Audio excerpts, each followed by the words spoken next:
인터넷에 떠돌아다니는 수많은 뉴스 기사. 아직도 포털에서 일일이 검색하세요? 이제 뉴스통에서 터치 한 번으로 손쉽게 확인하세요. 최근 내가 구독한 기사를 분석해 오늘의 기사를 추천하는 개인 맞춤형 AI 뉴스. 나만의 공간인 뉴스북에서 컨텐츠를 편집하고 이용자와도 활발한 소통이 가능합니다. 사진과 영상 자유롭게 이동하고 언론사 기자들이 실시간으로 업로드하는 동영상도 확인해보세요. 더욱 풍성하고 새로워진 뉴스통. 지금 바로 만나보세요. 안녕하십니까 여러분, 제간둥이 사이다 박준입니다. 오늘도 시원하고 재미있는 소식들로 여러분 출근길 함께 하겠습니다. 생방송 중 댓글 참여 많이 부탁드리겠습니다. 박준의 뉴스 인사이다 지금 바로 시작하겠습니다.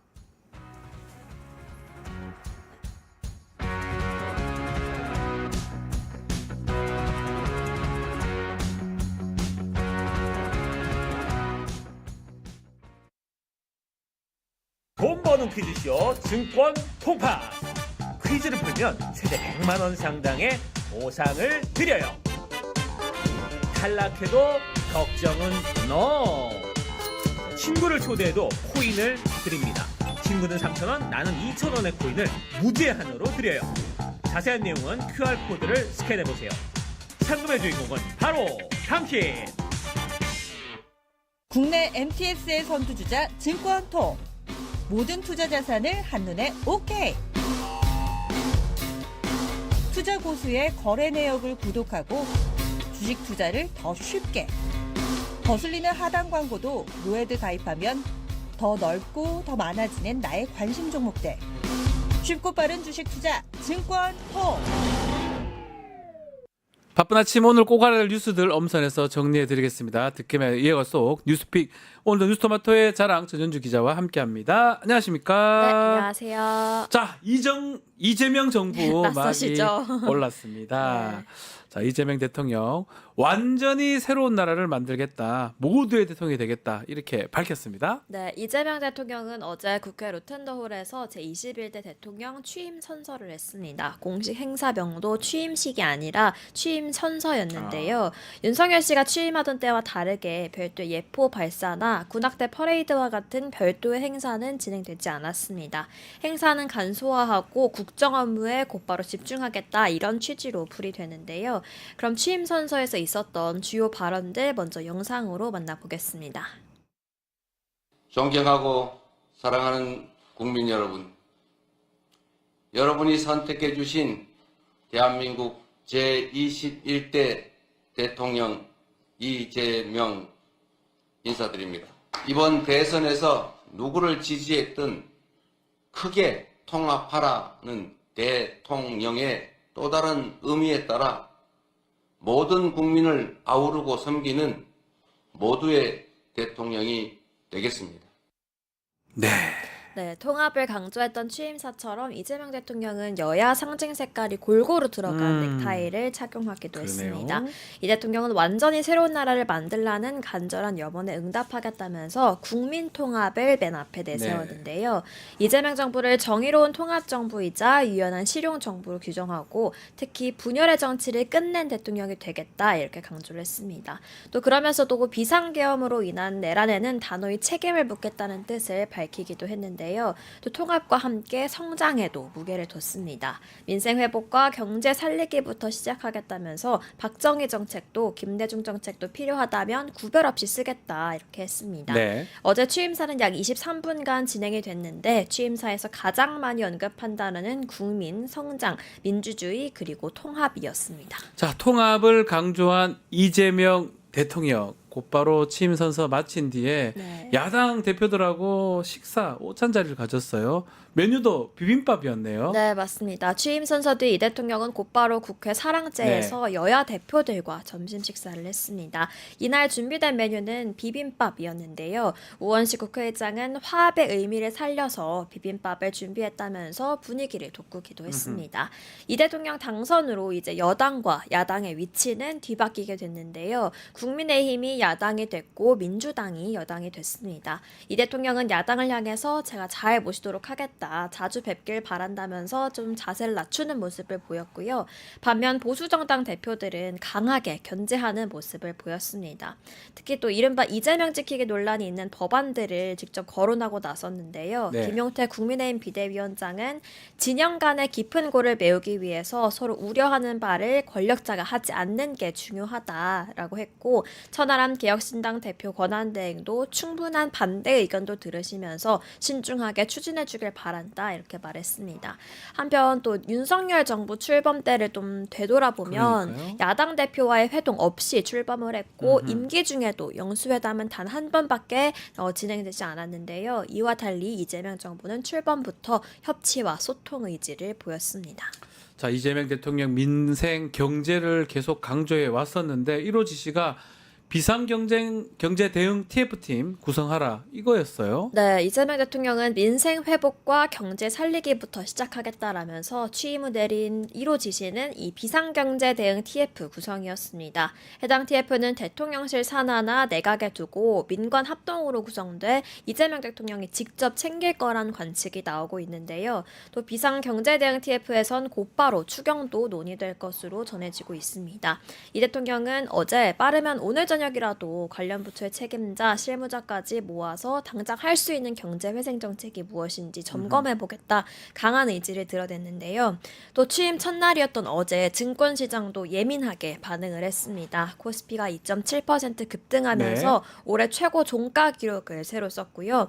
내수부양과 코스피 5천을 공약으로 내건 이 대통령이 당선된 데다가 또 2차 추경 추진과 상법 개정안 등을 거론한 만큼 증권시장도 기대감이 모아지고 있는 것으로 보입니다. 자, 이재명 대통령이 새 정부 인선도 발표를 했습니다. 김민석 최고위원을 국무총리로 지명을 했는데요. 어제 있었던 인선도 좀 정리를 해주시죠. 네, 이재명 대통령의 임기는 어제 오전 6시 20분쯤 시작이 됐는데요. 임기 시작 8시간 만에 용산 대통령실에서 새 정부 주요 인선을 발표했습니다. 국무총리에는 4선 국회의원인 민주당 김민석 수석 최고위원을 지명했는데요. 네. 김 최고위원은 서울대 총학생회장 출신으로 이 86그룹의 인사로 당대표 시절부터 이 대통령과 호흡을 맞춰왔습니다. 또 비서실장에는 충청이 지역구인 3선 강훈식 의원을 임명했습니다. 특히 비서실장 자리는 총리 자리와 달리 의원직을 내려놓고 가야 하는 자리인데요. 그렇죠. 강훈식 실장은 새 정부 성공을 위해 합류하게 됐다 이렇게 뜻을 밝혔습니다.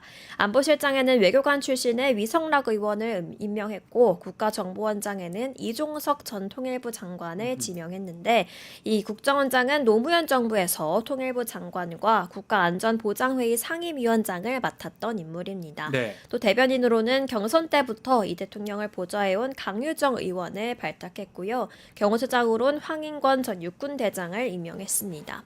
어제까지 발표된 이 인선의 종합적인 면모를 좀 보면 현직 국회의원들이 주요 인사로 배치됐다라는 점이 좀 눈에 띄는데요. 인수위 없이 출범하는 정부인 만큼 안정감을 좀 강조한 인선이다 이런 평가가 나오고 있습니다. 자, 경호처장 인선 발표도 있었는데 어제 취임식 경호에서 눈에 띄는 점이 있었어요. 경찰 경호부대가 22경호대인데 이 22경호대가 배제됐는데 지난 윤석열 체포 막아서지 않았던 곳 아닌가요? 네, 맞습니다. 올해 1월 윤석열 씨에 대한 체포영장이 집행되자 대통령 경호처는 함께 막아달라면서 경찰 경호부대 협조 요청을 했는데요. 하지만 이 경찰 22경호대 101경비단은 이를 거부했었습니다. JTBC 보도에 따르면 이날 이후 경호처는 22경호대를 경호작전에서 사실상 배제해왔던 것으로 파악이 됐는데요. 어제 취임식 경호에서도 이 22경호대는 배제됐습니다. 그 방식도 대통령 경호처가 22경호대에 취임식 경호에 참석할 필요 없다 이렇게 통보한 것으로 통보로? 알려졌는데요. 예. 또 하지만 22경호대는 대통령 외부 행사나 국빈 방문 때마다 검문, 또 검색 및 거점 경호 등을 수행해온 부대입니다. 역대 대통령 취임식 경호에서 이 22경호대가 배제된 건 어제가 또 처음이었습니다. 네. 경호처 관계자는 경호처 강경파가 경호 인력 배치를 주도했다라고 말했는데 있는데 즉 이 강경파 여전히 그 김건희 라인으로 분류되는 인물들의 영향력이 아직 살아있는 것 아니냐 이런 의심이 나오고 있고요. 이 보복성 조치는 22 경호대뿐만이 아니었습니다. 윤석열 씨 체포 저지를 거부했던 경찰 100일 경비단에서도 이 보복성 조치가 이어졌는데요. 지난 4월 경호처 강경파는 탄핵 기간을 확실만하면서 윤석열 씨가 이 용산 대통령실로 복귀하는 것에 대비한 경호 계획을 짰었습니다. 네. 이 대통령이 대통령실에 도착할 때마다 마중을 나와서 거수 경례를 했던 이 100일 경비단장에게 밖으로 나오지 말고 비노출 근무를 하라 이렇게 지시한 것으로 전해졌는데 윤석열 씨가 복귀할 때 좀 눈에 띄지 않게 일부러 좀 심기 경호를 했던 것으로 파악이 됐습니다. 자, 그래서 그런지 이재명 대통령 당분간 경호처가 아닌 경찰의 근접 네. 경호로 바뀌려 했는데 결국은 이 경호처를 신뢰할 수 없다 이런 판단이 있는 거네요. 네, 맞습니다. 앞서 말씀드린 네. 대로 여전히 경호처 내에는 강경파로 불리는 일명 김건희 사람들의 영향력에 그러네요. 작동되는 듯한 정황도 발견되고 있고 아직 계엄 사태에 대한 경호처의 연관성이 명확히 드러나 있지 않습니다. 네. 또 어제 이 대통령이 국회 로텐더홀로 들어설 때 지금 화면에 나오고 있는데요. 민트색 넥타이의 경호처 직원과 검은색 넥타이의 경찰이 경호를 두고 신경전을 벌이는 장면이 연출되기도 했습니다. 대통령 임기가 시작되면 경호 업무는 대통령 경호처로 이관이 되지만 당분간 이 대통령 최근접 경호는 경찰이 맡기로 했습니다. 네. 이는 이 대통령이 경찰의 전담 경호를 유지하고 대신 경호처는 이선으로 물러나서 활동하라라는 지시를 내렸기 때문입니다. 이 경호처 창설 이래 이런 적은 또 처음인데요. 네. 경찰 경호대는 지난해 부산에서 발생했던 피습 사건 이후 이 대통령 경호를 위해서 꾸려진 전담팀으로 대선 기간까지 함께하면서 친분을 이어온 조직입니다. 자, 취임 선서에서 통합을 강조를 했습니다. 그렇지만 취임 첫날부터 여야가 부딪히는 모양새였는데 네. 민주당이 대법관 수를 늘리는 내용의 그 법안을 국회 법사위 소위에서 통과시켰고요. 국민의힘은 또 즉각 반발했습니다. 네, 어제 대법관 수를 늘리는 내용을 담은 법원조직법 개정안이 민주당 주도로 국회 법사위 법안심사소위원회 문턱을 넘었습니다. 이 해당 법안은 현재 14명인 대법관 정원을 30명으로 4년에 걸쳐서 단계적으로 늘린다라는 내용을 담고 있습니다. 이 대법관 직원법은 이재명 대통령이 대선 과정에서 공약으로 내세웠던 사법부 개혁안 가운데 하나인데요. 당초 대법관 정원을 100명을 늘리는 법안도 지난달 제출됐었지만 네. 좀 과도하다라는 비판 속에 당 선대위가 철회를 지시하기도 했습니다. 국민의힘 소속 법사위원들은 어제 표결 직전에 2년에 걸쳐서 증언한다는 걸 4년으로 바꾼 것에 불과하다라면서 반발하고 또 표결에 불참했는데요.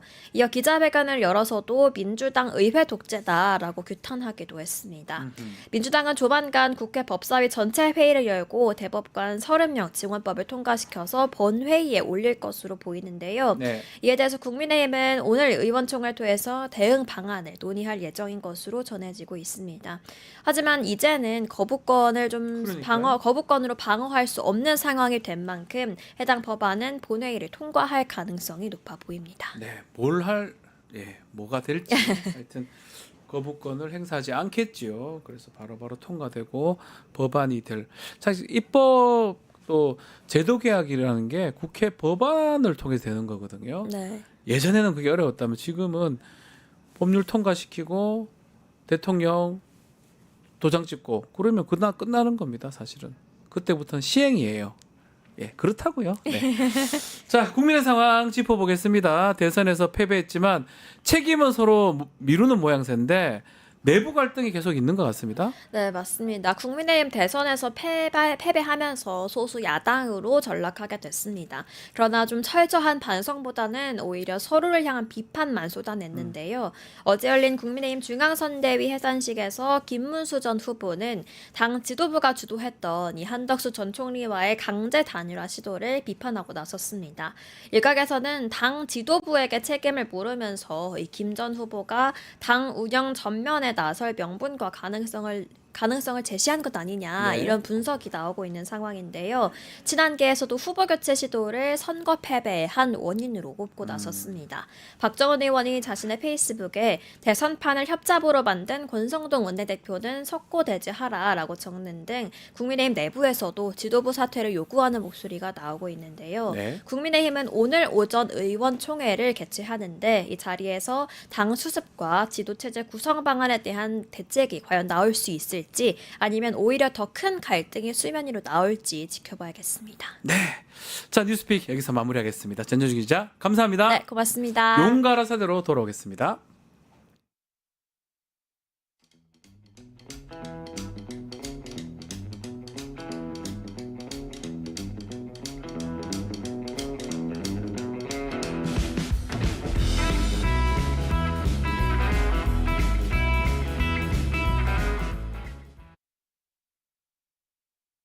돈 버는 퀴즈쇼 증권 통파. 퀴즈를 풀면 최대 100만 원 상당의 보상을 드려요. 탈락해도 걱정은 NO. 친구를 초대해도 코인을 드립니다. 친구는 3,000원, 나는 2,000원의 코인을 무제한으로 드려요. 자세한 내용은 QR코드를 스캔해보세요. 상금의 주인공은 바로 당신! 유튜브 구독하고 실시간 채팅과 댓글을 남기시면 매일매일 7,000TTCO를 드립니다. 참여 방법은 통통문 어플을 다운로드하고 회원가입과 로그인을 해주세요. 마이페이지에서 나의 회원 고유번호를 복사해주세요.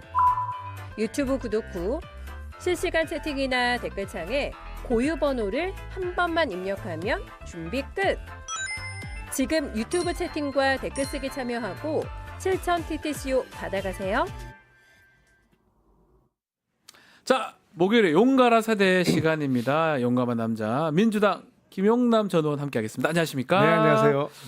자, 이제 새 정부가 열렸습니다. 어제 취임사를 했는데 네. 이재명 대통령 들리는 얘기입니다. 취임사 때 원고를 좀 없애고 직접 좀 수정해서 뭐 한강 작가 발언도 넣고 좀 본인이 바꿨다 이런 얘기가 있더라고요. 맞습니까? 그 대통령 네. 중에는 그 연설기록 비서관 뭐 있죠. 아직은 그 네. 새 정부의 연설기록 비서관은 정해지지 아니었지만 않았습니다만 원래 있잖아요. 예, 네, 그거 원래 하는 있는 사람이. 자리고 예. 뭐 선거 때 주로 후보의 메시지 담당하는 부서쯤에서 그 초안을 만들어서 드렸겠죠. 네. 근데 밑에서 올라오는 그 연설 원고를 그대로 읽는 스타일이 있고 그렇죠. 본인이 직접 수정 뭐 이런 거를 하는 분들 그러니까 주로 근데 보면 민주당 출신 대통령들께서는 직접 원고에 손을 대는 경우가 많았던 것 같아요. 얘기를 들어보면 굳이 말하면 그렇다는 거죠. 그러니까 예. 대표적인 게 이제 김대중 다 대통령과 바꾸셨다고 했었어요. 노무현 대통령은 거의 본인이 손을 많이 대시는 스타일이었고 아마 이재명 대통령도 그쪽 아닐까 싶어요. 그러니까 밑에서 주는 대로 읽는 스타일보다는 본인의 생각을 많이 집어넣는 그런 스타일이 아니신가 싶습니다. 그 앞으로도 연설 비서관이 좀 힘들겠습니다. 만들어 가면 그 말대로 안 하고 다 바꿔버리고 그런 경우가 이제 네. 밑에 사람들이 이른바 죽어나는 거죠. 네네네. 이제 누가 연설 비서관 할지 아마 그것도 지켜봐야 되는데 어제 이 대통령의 이제 행보라든지 말들이 메시지 아니겠습니까? 네. 어제 첫 번째 행사는 뭐 청소부하고 뭐 방호원들 봤다고 하지만 공식 행사는 오찬인데 네. 야당 대표들 만남을 가졌어요. 네. 그러면서 뭐 대화도 하자라고 하는데 이 야당 대표들하고 만나서 비빔밥도 먹고 했던 거 이거는 어떻게 해석을 해야 됩니까? 일단은 선거 과정에서도 국민 통합을 많이 강조를 하셨고 그런 취지가 취임사에도 녹아 들어 있지 않습니까? 네. 이제 그거를 실천으로 보여주는 건데 지난 윤석열 정부 3년이 완전히 불통 정부였잖아요. 식사를 제 기억을 네. 자꾸 돌이켜 보니까 기자들하고는 식사를 했던 것 같아요. 윤석열 전 대통령이. 근데 야당이나 정치계 대표하고는 식사하는 기억이 없어요. 지금도. 그러니까 자기 편한 사람만 그러니까요. 주로 보고 그러니까요. 그 정치를 안 하는 사람은 그럴 수 있어요. 하지만 정치를 하는 사람은 자기가 조금 불편해도 그러니까요. 자기한테 듣기 좋은 소리만 하지 않더라도 얼굴을 보고 마주대어서 뭐 밥도 먹으면서 대화를 해야 되는데 네. 그게 안 됐던 거죠. 그러니까 좀 다른 스타일을 새 정부에서는 보여줄 것 같고 또 당연히 그래야죠. 네. 그래서 첫 어떤 행보로 야당하고 야당 대표들하고 밥도 먹고 또 그 자리에서 김용태 비대위원장이나 천하람 원내대표 같은 경우 또 쓴소리 같은 것도 했어요. 그걸 또 듣는 모습도 있더라고요. 뭐 취임 첫날이라 꼭 그런 얘기를 했어야 되냐라는 얘기도 있습니다. 사실은 예.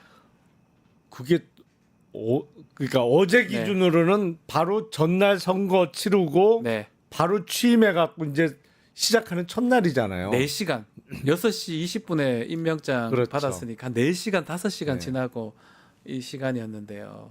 예. 근데 또 야당 입장에서는 뭐 할 수 있는 얘기 정도 아닌가. 네. 뭐 크게 불편한 얘기 아니라면 그런 걸 또 들어주는 모습도 직전 정부와는 달라진 것을 체감할 수 있게 하는 것이 아닌가 싶습니다.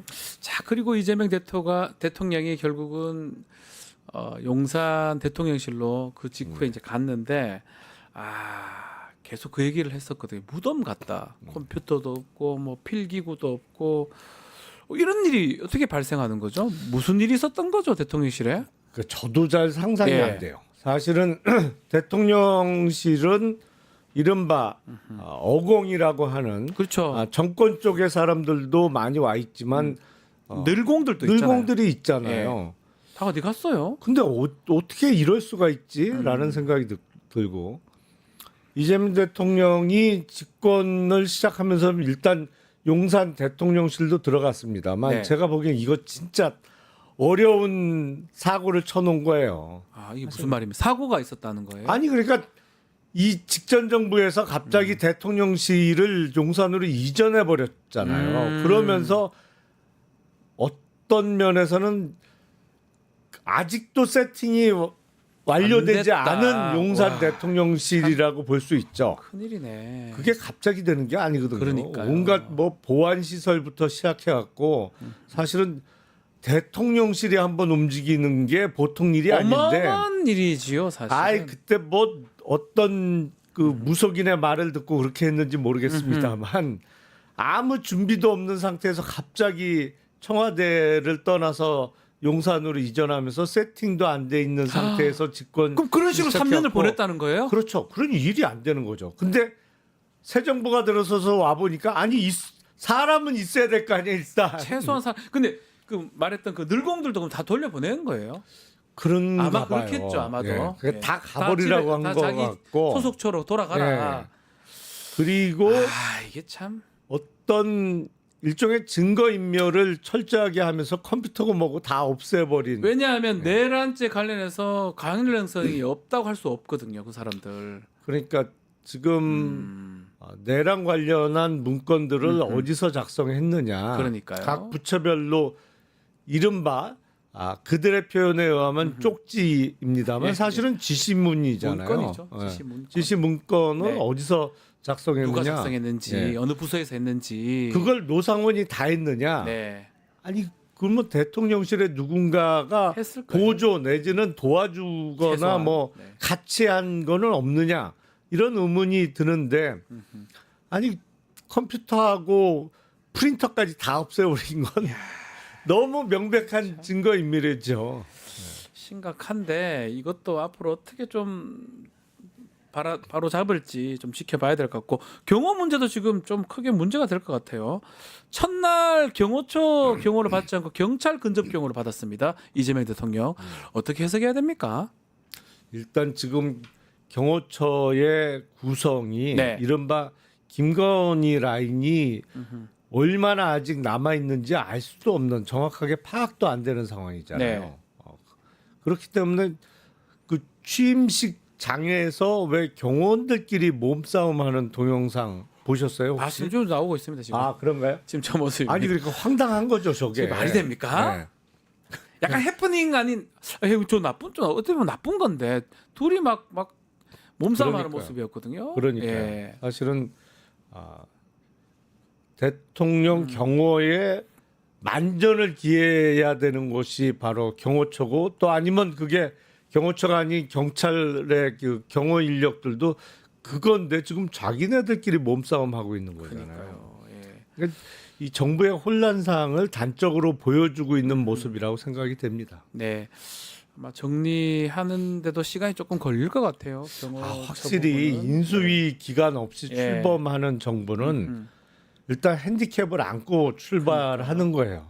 그 2달이라는 시간 동안 정리를 하고 인선하고 조직 만들고 그 시간 아니겠습니까? 그렇죠. 그 기간이 없기 때문에 그냥 바로 그날 바로 예. 취임한다는 게 저런 문제점으로 그렇다고 연결된 것 몇 같습니다. 달의 국정 공백을 둘 그럴 수도 수는 없는 거고. 거죠. 국정이라는 거는 뭐 예. 빈틈이 있으면 안 되니까요. 확실히 어려움을 안고 시작하는 거예요. 자, 인선 얘기를 좀 하면 국무총리에는 김민석 의원이 내정됐고요. 비서실장에는 강훈식 의원이 내정됐습니다. 네. 이재명 대통령의 인선, 인선에 메시지가 있다고 봐야 되잖아요. 그렇죠. 사실은 김민석 총리 지명자 같은 경우에는 네. 80년대 대학가에서는 전설이죠. 참, 임종석, 김민석 아닙니까? 아니 임종석 보다 의원은 더, 예. 조금 나중 예, 예. 이고 한총련인가 그렇죠, 거기는. 뭐 예. 원래는 네. 이정우, 네. 백태웅, 아우, 옛날 분들이네요. 김민석 예. 요런 분들이 정말 전설이죠. 학생 운동의 전설들. 예, 예. 네. 전설들이고 이제 네. 임종석 그 다음 종학생회장은 뭐 한 세대가 조금 한 세대 건너서 맞아요. 등장한 것이고 네. 정말 많은 분들이 특히 이제 80년대 대학을 나온 분들은 뭐랄까요? 2020년 총선을 통해서 오랜만에 이름을 다시 듣게 된 맞아요. 그런 인물이었는데 새로 복귀한 거예요. 뭐 국회의원 하다가 한참 좀 그렇죠. 쉬다가 공백 기간이 가장 꽤 길었던 길었습니다. 정치인입니다. 예. 그러니까 18년 만에 네. 국회 복귀하고 맞습니다. 예. 이제 국회 복귀한 지 5년 만에 총리로서 일하게 됐는데 어제 발표된 인선 그러니까 네. 강훈식 의원은 삼선 의원인데 지금 네. 비서실장은 겸직이 안 되는 자리잖아요. 그렇죠. 그러니까 이른바 배지 떼고 가는 거란 말이에요. 아산입니다. 예. 충남 아산 던지고 가는 겁니다. 그래서 어제자로 확실하게 두 곳이 보궐선거가 생겼어요. 두 골이십니까? 예. 강훈식 의원 지역구하고 예. 인천 계양. 대통령 깜짝 놀랐습니다. 예. 뭐, 근데 이 사실 국회의원은 뭐 보궐 지역구 한석이 중요하잖아요. 그렇죠. 근데 그럼에도 아마 아산은 그나마 괜찮다고 이런 판단도 있었을까요? 그것도 있고 아하. 사실은 국회의원은 물론 중요한 자리입니다만 네. 300명 중에 한 자리고 대통령 비서실장 자리는 사실은 국회의원 자리보다 훨씬 훨씬 중요한, 사실은 네. 중요한 자리죠. 맞습니다. 그래서 강훈식 전 의원 같은 경우에는 뭐 본인의 결단도 상당히 필요했을 거고 그리고 대통령이 첫 비서실장으로 이렇게 지명을 해준다는 것은 대통령의 신임이 그만큼 두텁다는 얘기고 그리고 나와 함께 일하자 나를 좀 도와달라는 그렇게 메시지를 보내면 그거 거부하기 어렵죠. 근데 배지 떼고 가야죠. 강훈식 이제 비서실장 같은 경우는 참 70년대생 네. 젊습니다. 저랑 거의 저 잘 알지만 비서실장이라면 좀 이렇게 나이가 좀 있고 이렇게 예상을 했었는데 70년대 50대 초반에 비서실장. 이거 어떻게 봐야 됩니까?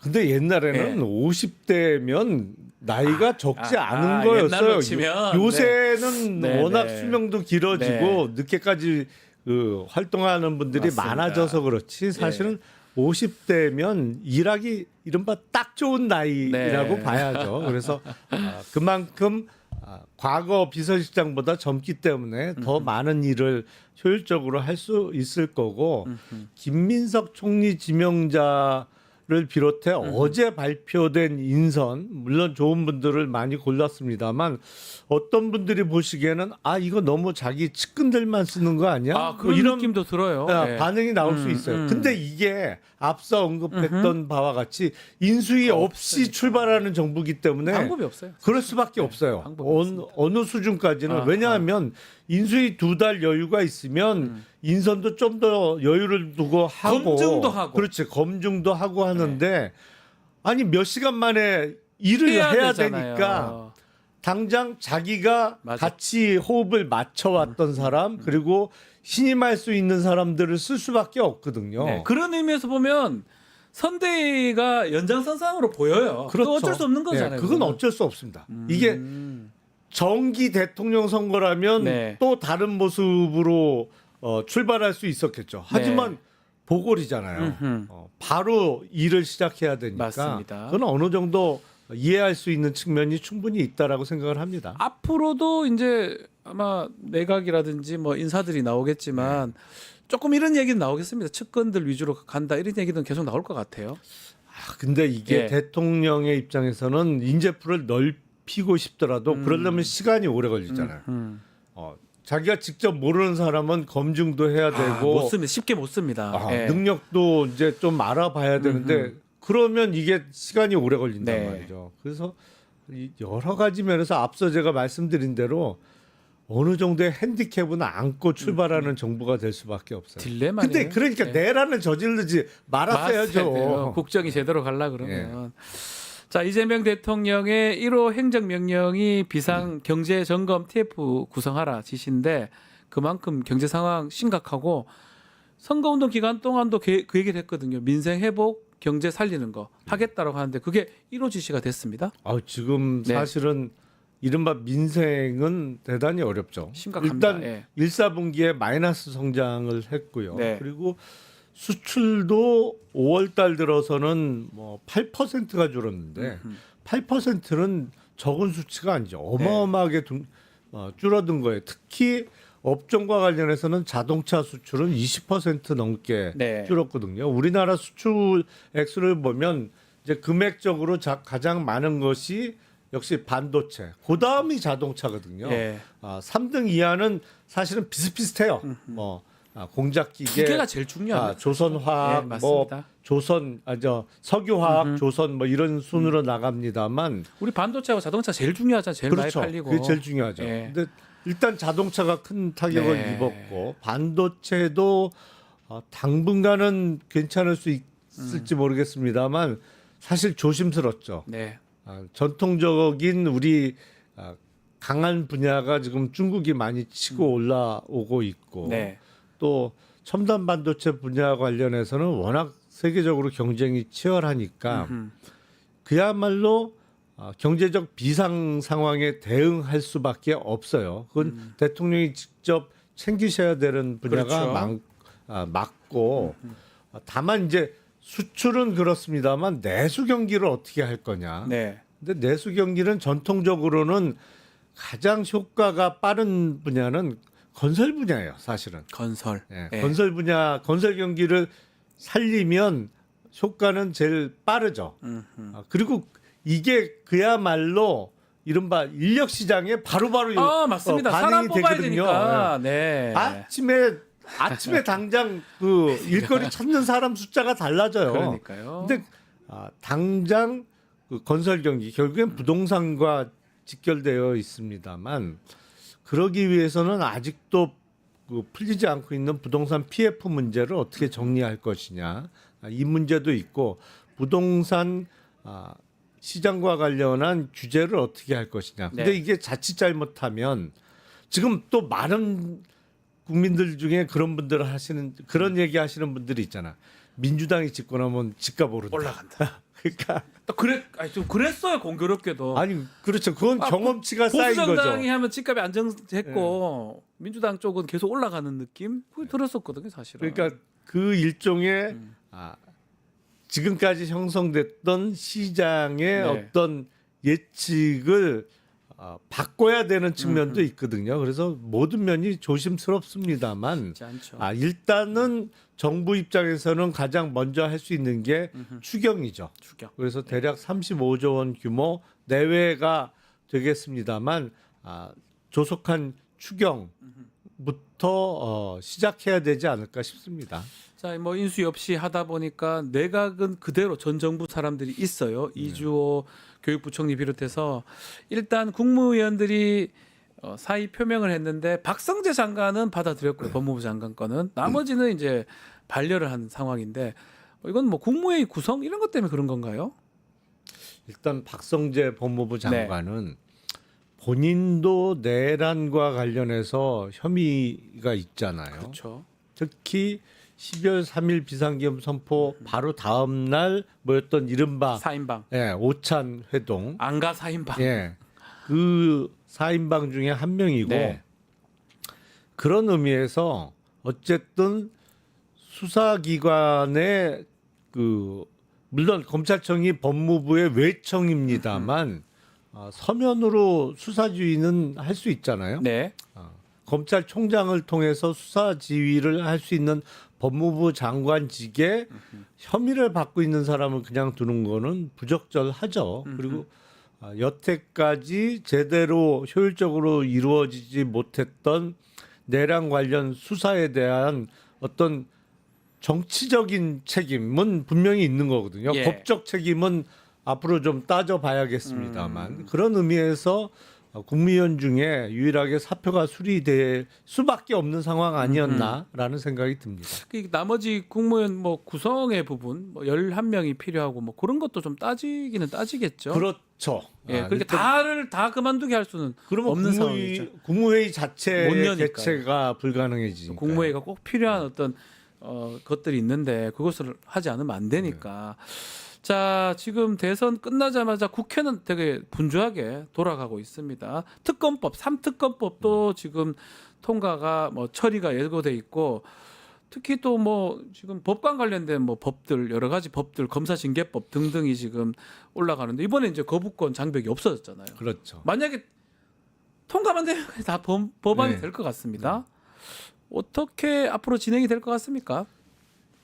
이제는 집권 여당이잖아요. 그러니까요. 더불어민주당이. 그리고 의석이 173석입니다. 뭐가 걱정이 그냥 쭉쭉쭉쭉 되는 것 같은 느낌이 그렇죠. 드는데요.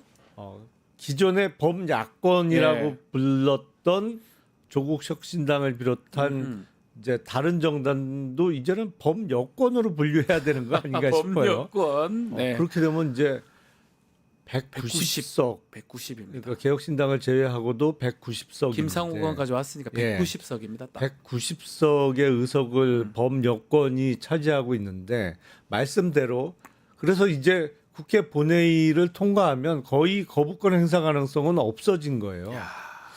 그래서 제가 보기엔 법안 처리에 좀 더 신중해야 된다라고 그렇죠. 생각을 합니다. 오히려 더 신중해야 예. 된다. 훨씬 신중해야 되고 그래서 뭐 저는 특검법을 통과시키는 거는 찬성이에요. 네. 그거는 진작에 했어야 되는데 그렇죠. 지금 거부권에 막혀 있던 부분이기 때문에 이제 새 정부가 출범하면서 국민적 의혹을 받았던 사건들에 대한 특검은 빨리 시작하는 게 맞죠. 근데 어제 그 법사위 법안 소위를 통과한 이른바 대법관을 순차적으로 증원을 해서 30명까지 늘리는 법안은 법원조직법이죠. 예, 법원조직법 개정안은 보다 좀 신중하게 처리해야 될 필요가 있지 않을까. 뭐 대법관 증원의 필요성을 주장하는 것이 기존에도 있었습니다만 지금 이걸 급하게 아니면 당장 처리하면 마치 뭐랄까요 일종의 정치적인 사건 때문에 빨리 처리되는 것처럼 오해를 살 수 있기 때문에 이런 법안은 보다 좀 신중하게 검토해야 되지 않을까 싶습니다. 지난 윤석열 때 또 권한 대행 때 그때 거부권에서 막혔던 법안들 이런 법안들 위주로 네. 통과를 시키는 게 맞겠네요. 그럼 그렇죠. 검토가 다 됐던 거잖아요. 그렇죠. 네. 뭐 그리고 상법 개정안, 상법 개정안. 예, 네. 이제 또 통과가 되겠죠. 네. 저는 그거는 빨리 시행이 되면 그만큼 지금 국내 상황을 예의주시하면서 네. 사실은 상법 개정안이 시행이 언제쯤 확정이 되느냐를 보면서 대기하고 있는 외국 자금이 어마어마하게 맞습니다. 많거든요. 맞습니다.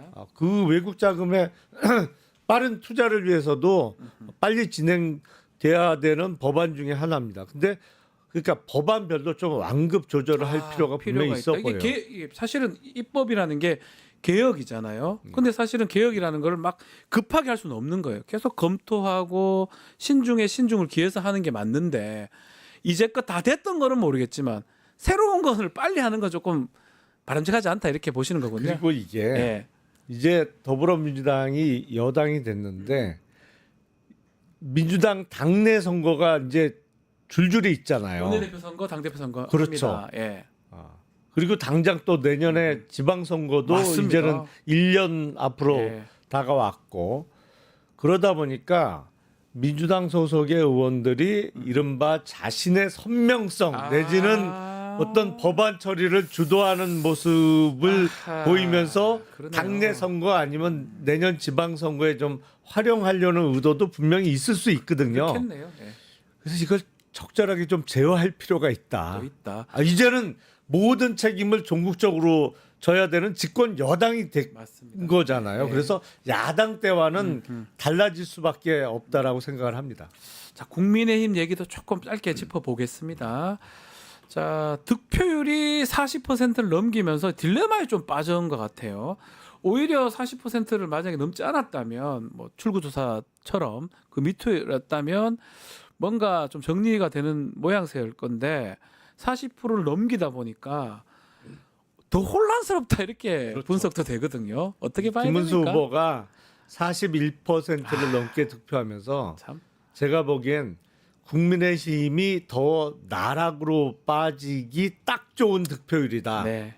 생각을 합니다. 왜냐하면 30대 중후반 득표율을 보여줬으면 그야말로 폭망한 거예요. 그러면 일단 당장 1차적으로는 후보에 대한 책임론이 생길 수밖에 없고 그리고 그로 인해서 뭐 완전히 망한 다음에 다시 처음부터 시작하는 이런 모습을 보여줄 수도 있겠죠. 물론 네. 이제 그거는 반성 여부가 제일 중요하겠습니다만 그런데 40%를 넘기면서 김문수 후보 입장에서도 나는 선전했다. 이 어려운 선거에서. 왜냐하면 내란으로 인해서 생긴 대통령 선거이기 때문에 어떤 핸디캡을 안고 치르는 선거에서도 40%를 넘기면서 영남권에서는 높은 지지율을 보여줬거든요. 예. 그러니까 뭐랄까요? 대선 끝나고 이제 대구로 안 돌아가실 가능성이 높아졌다고 좀 봅니다. 김문수 전 후보가 예. 그리고 그 일단 후보 주변에 있는 정치권 인사들이 계속 부추길 거예요. 아마도 예. 이런 생각도 들 거예요. 이런 상황에서도 이 정도 받았는데 네. 지방선거도 문제 없을 거고 다음 총선도 등등을 생각하지 않을 수 없는 거잖아요. 일단 전당대회가 언젠가 예. 열리면 열리면 예. 당 대표로서 당권은 잡을 수 있다. 당권 잡으면 사실은 당권 잡으면 지방선거도 내가 하는 거고 다 그렇죠. 하는 겁니다. 지방선거 그렇죠. 이번 당 대표는 지방선거 치르는 거잖아요. 그렇죠.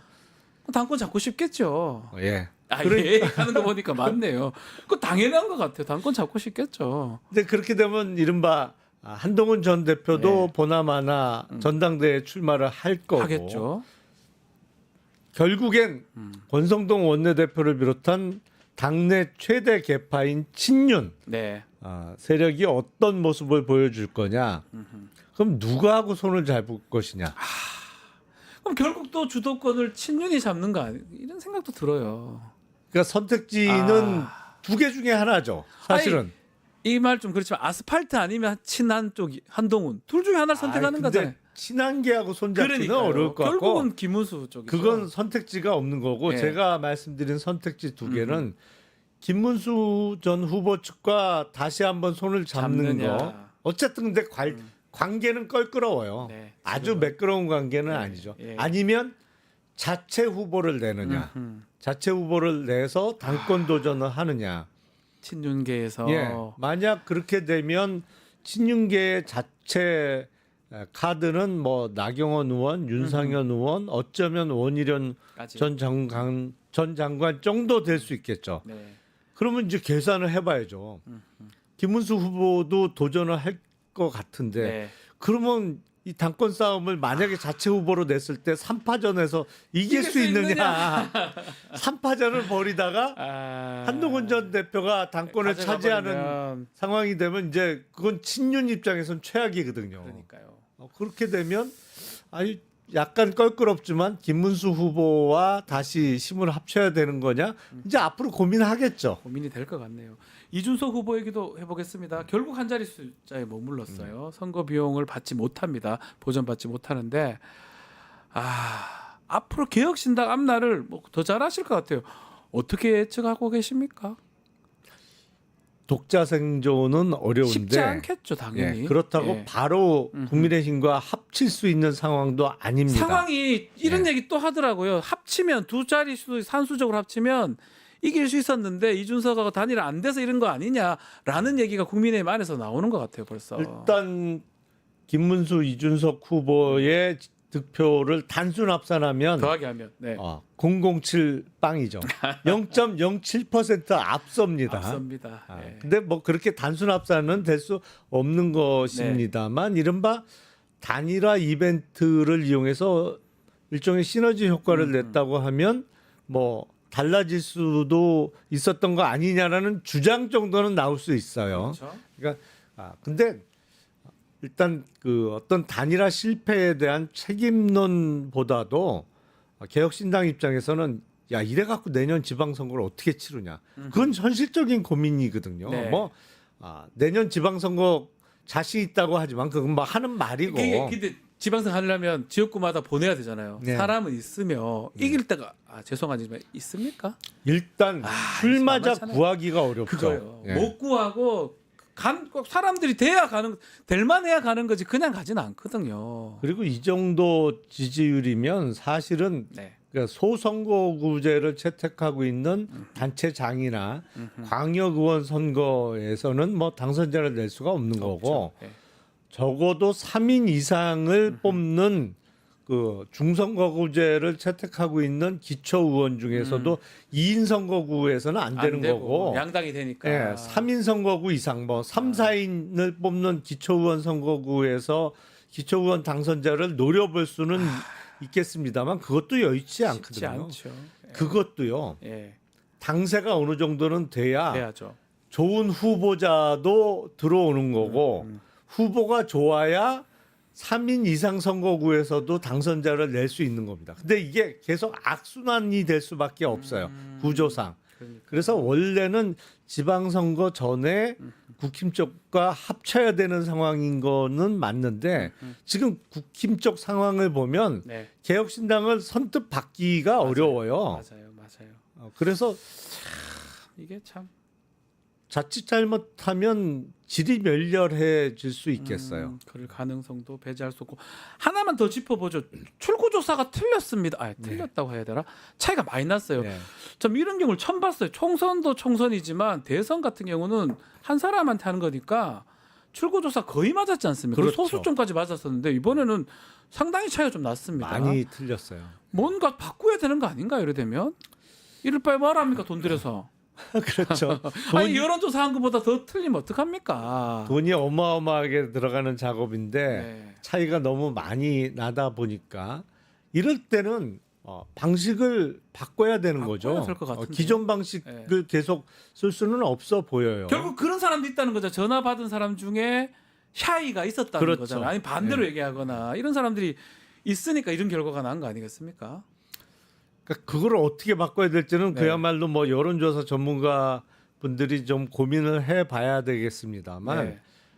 그 많은 돈을 들여서 하는데 이렇게 차이가 나면 틀리면 안 됩니다. 이게 네. 뭐하러 하는 거 이게 지금 이거는 근데 그래도 당락이 바뀌지 않았으니까 문제가 네. 없지. 만약에 정말 당락이 바뀌는 정도의 출구조사 오류였다 이러면 무용론이 나올 수밖에 없는 그렇죠. 거거든요. 네. 심각한 거 아니겠습니까? 방송사 3사 큰 데서 다 했는 건데 글쎄요. 진짜 이제 좀 고민을 좀 해봐야 될 것 그나마 같아요. 그 종편 중에 한 군데가 MBN 얘기를 해도 됩니다. 예. MBN 비슷하게 맞췄죠. MBN 맞추고 저희 또 뉴스토마토에서 여론조사를 했는데 뉴스토마토에서는 여론조사 거의 맞았어요. 거의 비슷했어요. 그게 출구조사보다 더 맞으면 그것도 이상한 거잖아요. 사실은 저도 이제 그 이길 줄은 알았지만 네. 몇 퍼센트 차이로 이길 거냐. 네. 뭐 이 사람 저 사람 그 선거 전에는 많은 얘기를 하잖아요. 네. 근데 20% 이상 차이 날 거라고 하는 분도 있었고. 맞아요. 이제 현역 의원들 중에도 아니 뭐 선거의 성격을 보면 그게 맞죠. 하지만 현실적으로는 뭐 아니다. 뭐 15%다. 네. 적어도 10%다. 10%다. 뭐 이런 여러 가지 주장이 있는데 제가 7에서 10% 저 들었어요. 사이 정도 예. 차이가 날 것 같다. 김용남 의원님은 네.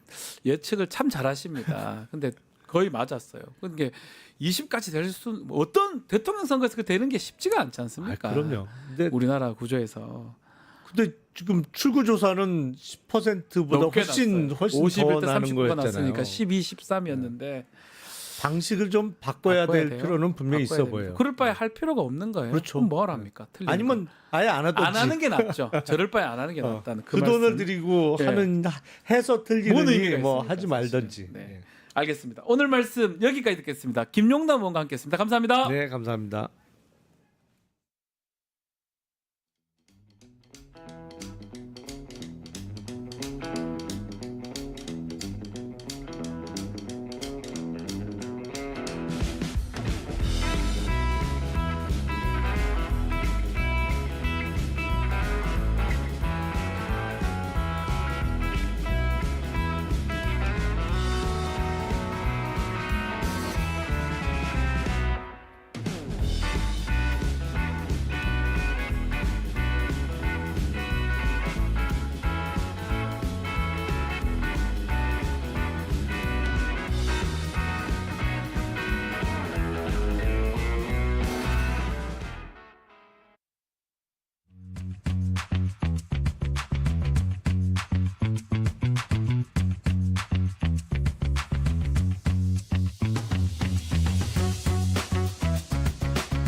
이슈 3합 시간입니다. 김필성 변호사, 신유 변호사 함께하겠습니다. 안녕하십니까? 안녕하세요. 네. 자, 선거 끝나고 처음입니다. 처음 네. 방송입니다. 어제 정말 새로운 대한민국을 만나는 기분으로 기분이 너무 좋더라고요. 아, 좀 계속 웃고 있네요. 예. 네, 공기도 다른 것 같더라고요, 저는. 네. 그래가지고 좀 남달랐습니다. 그냥 하늘 구름도 예쁘고 아하. 이렇게 우리나라가 이렇게 아름다운 우리나라 막 이렇게 막 이런 마음이 절로 생기는 날이었습니다. 우리 김필성 변호사님도 마찬가지입니까? 저는 예. 안도감 같은 게 아, 안도. 저는 이제 약간 이제 그러니까 사실은 네. 사건이 걸려 있잖아요. 예. 아, 사건 변호사 네, 변호사니까 업무를 이게 하셔야 되니까. 이제까지 해온 게 이제 이제 결과를 보고 이제 해방되는구나. 네. 나는 이제 이루었구나. 아하. 약간 그런 느낌이 들어서 이제 그날 이제 이거 유력된 다음에 확실된 다음에 이제 연설을 하셨잖아요. 그 연설을 제가 야식으로 잔치국수를 먹으면서 봤는데 네.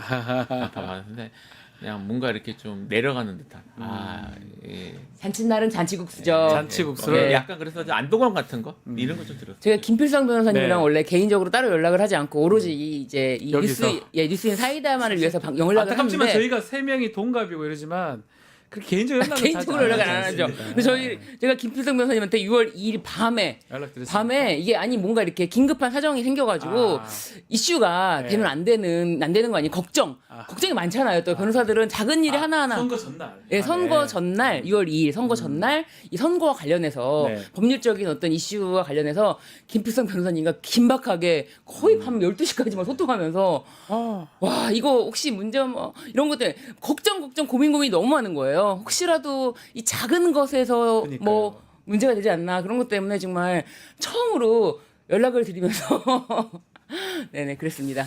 자, 새 정부가 이제 들어섰는데 뭐 그럼에도 우리 공식 질문은 제가 해보겠습니다. 관심이 갔던 뉴스 신유진 변호사님부터 한번 짚어주시겠습니까? 저는 이제 이재명 대통령의 네. 첫 행보, 행보. 예, 취임 선서 후에 아하. 곧바로 제일 처음으로 갔던 곳이 아하. 이제 국회 청소 청소 노동자분들 노동자들. 만나서 일일이 악수하고 이제 사진을 찍었는데 그 사진 찍을 때 저 모습이 저렇게 무릎을 꿇고 뒤에 있는 계신 분들까지 사진이 한 번에 다 나올 수 있도록 저렇게 맨 앞줄에서 그러니까 저것도 사실 독특하다고 해야 돼요. 네. 왜냐하면 네. 안 앉습니다. 네, 그렇잖아요. 원래 자기가 네. 제일 중심이라 생각하는 네. 사람들은 잘 안 앉죠. 내 얼굴만 나오면 되는 네. 거고 내 주변으로 알아서 쓰겠지. 그리고 알아서 앉겠지. 알아서 쓰고 딴 사람들이 앉죠. 네, 그렇잖아요. 나를 중심으로. 네. 원래 그렇긴 한데. 네, 그런데 저렇게 아. 친히 이제 내가 이렇게 앞으로 갔으니 뒤에 사람들이 있다는 걸 알잖아요. 그러니까 내가 낮춰줘야 뒤에 사람들이 나오지라는 것 때문에 우리가 지금 저렇게- 뭐 칭찬 일부러 하려고는 하는 게 아니고 그냥 일반적 얘기를 하는 거잖아요. 실제로 저도 군에도 오래 있었고 네. 딱 제가 제일 높은 사람이고 네. 뭐 이러면 제 딱 서 있으면 옆으로 쪼르륵 붙고 밑으로 붙거든요. 그렇잖아요. 근데 이재명 대통령 부부는 좀 다른 모습이긴 네. 합니다. 그것도 네. 이제 악수를 일일이 하고 나가는데 이제 청소 노동자분들께서 사진 한번 같이 찍어요라고 하니까 네. 이제 그렇게 찍게 된 거예요. 근데 저게 그냥 자연스럽게 저렇게 가서 앉았다는 게 저는 굉장히 저 그러니까요. 자세가 우리가 막 첫 대통령 바뀌었으니까 막 칭찬 없는 거 만들어내는 게 아니고 이런 측면이 있다는 네. 거잖아요. 저도 그래서 만약에 네. 같이 사진 찍자고 그랬을 때 제가 먼저 가서 맨 앞줄에 앉으면 얼굴도 크게 나오고 그래서 안 하죠. 안 하거든요. 저도 안 해요. 예, 얼굴 크게 나오고. 네. 이제 미국 대통령이 저런 모습, 저런 좀 허심탄회한 모습 같은 것들로 우리나라까지 사진 소개하는 되는 경우가 꽤 네. 가끔 있었거든요. 맞아요. 그러니까 이제 저런 걸 보면서 미국은 역시 이제 민주주의 선진국이고 뭐 거기는 좀 다르구나 생각을 했는데 우리도 그런 대통령이 이제 나온 겁니다. 네. 그러니까 좀 뿌듯해도 될 것 같아요. 너무 그쵸. 저는 좀 저런 모습을 이제는 좀 우리도 계속 그려보면 좋겠다. 뭐 억지로 칭찬하려고 하는 게 아니고요. 우리 김 변호사님은 어떤 뉴스 또 어떤 이슈를 주목하셨습니까? 저 찍으신 다음에 네.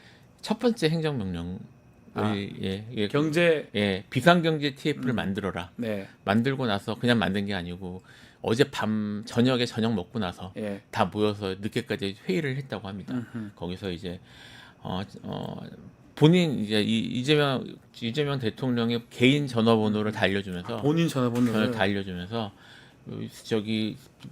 무슨 뭐 상하책 이런 거 다 필요 없이 아이디어 나오면 언제든지 전화해라. 야. 내가 직접 얘기하겠다. 놀랍네요. 예. 그러니까 지금 물론 이제 일하는 방식도 놀랍지만 무엇이 지금 우리나라에게 정말 우리나라에 필요한 상황인지를 지금 문제의식을 갖고 있었다는 얘기고요. 이게 저는 이렇게 생각해요. 지금 상황이 우리나라 상황이 비유하자면 네.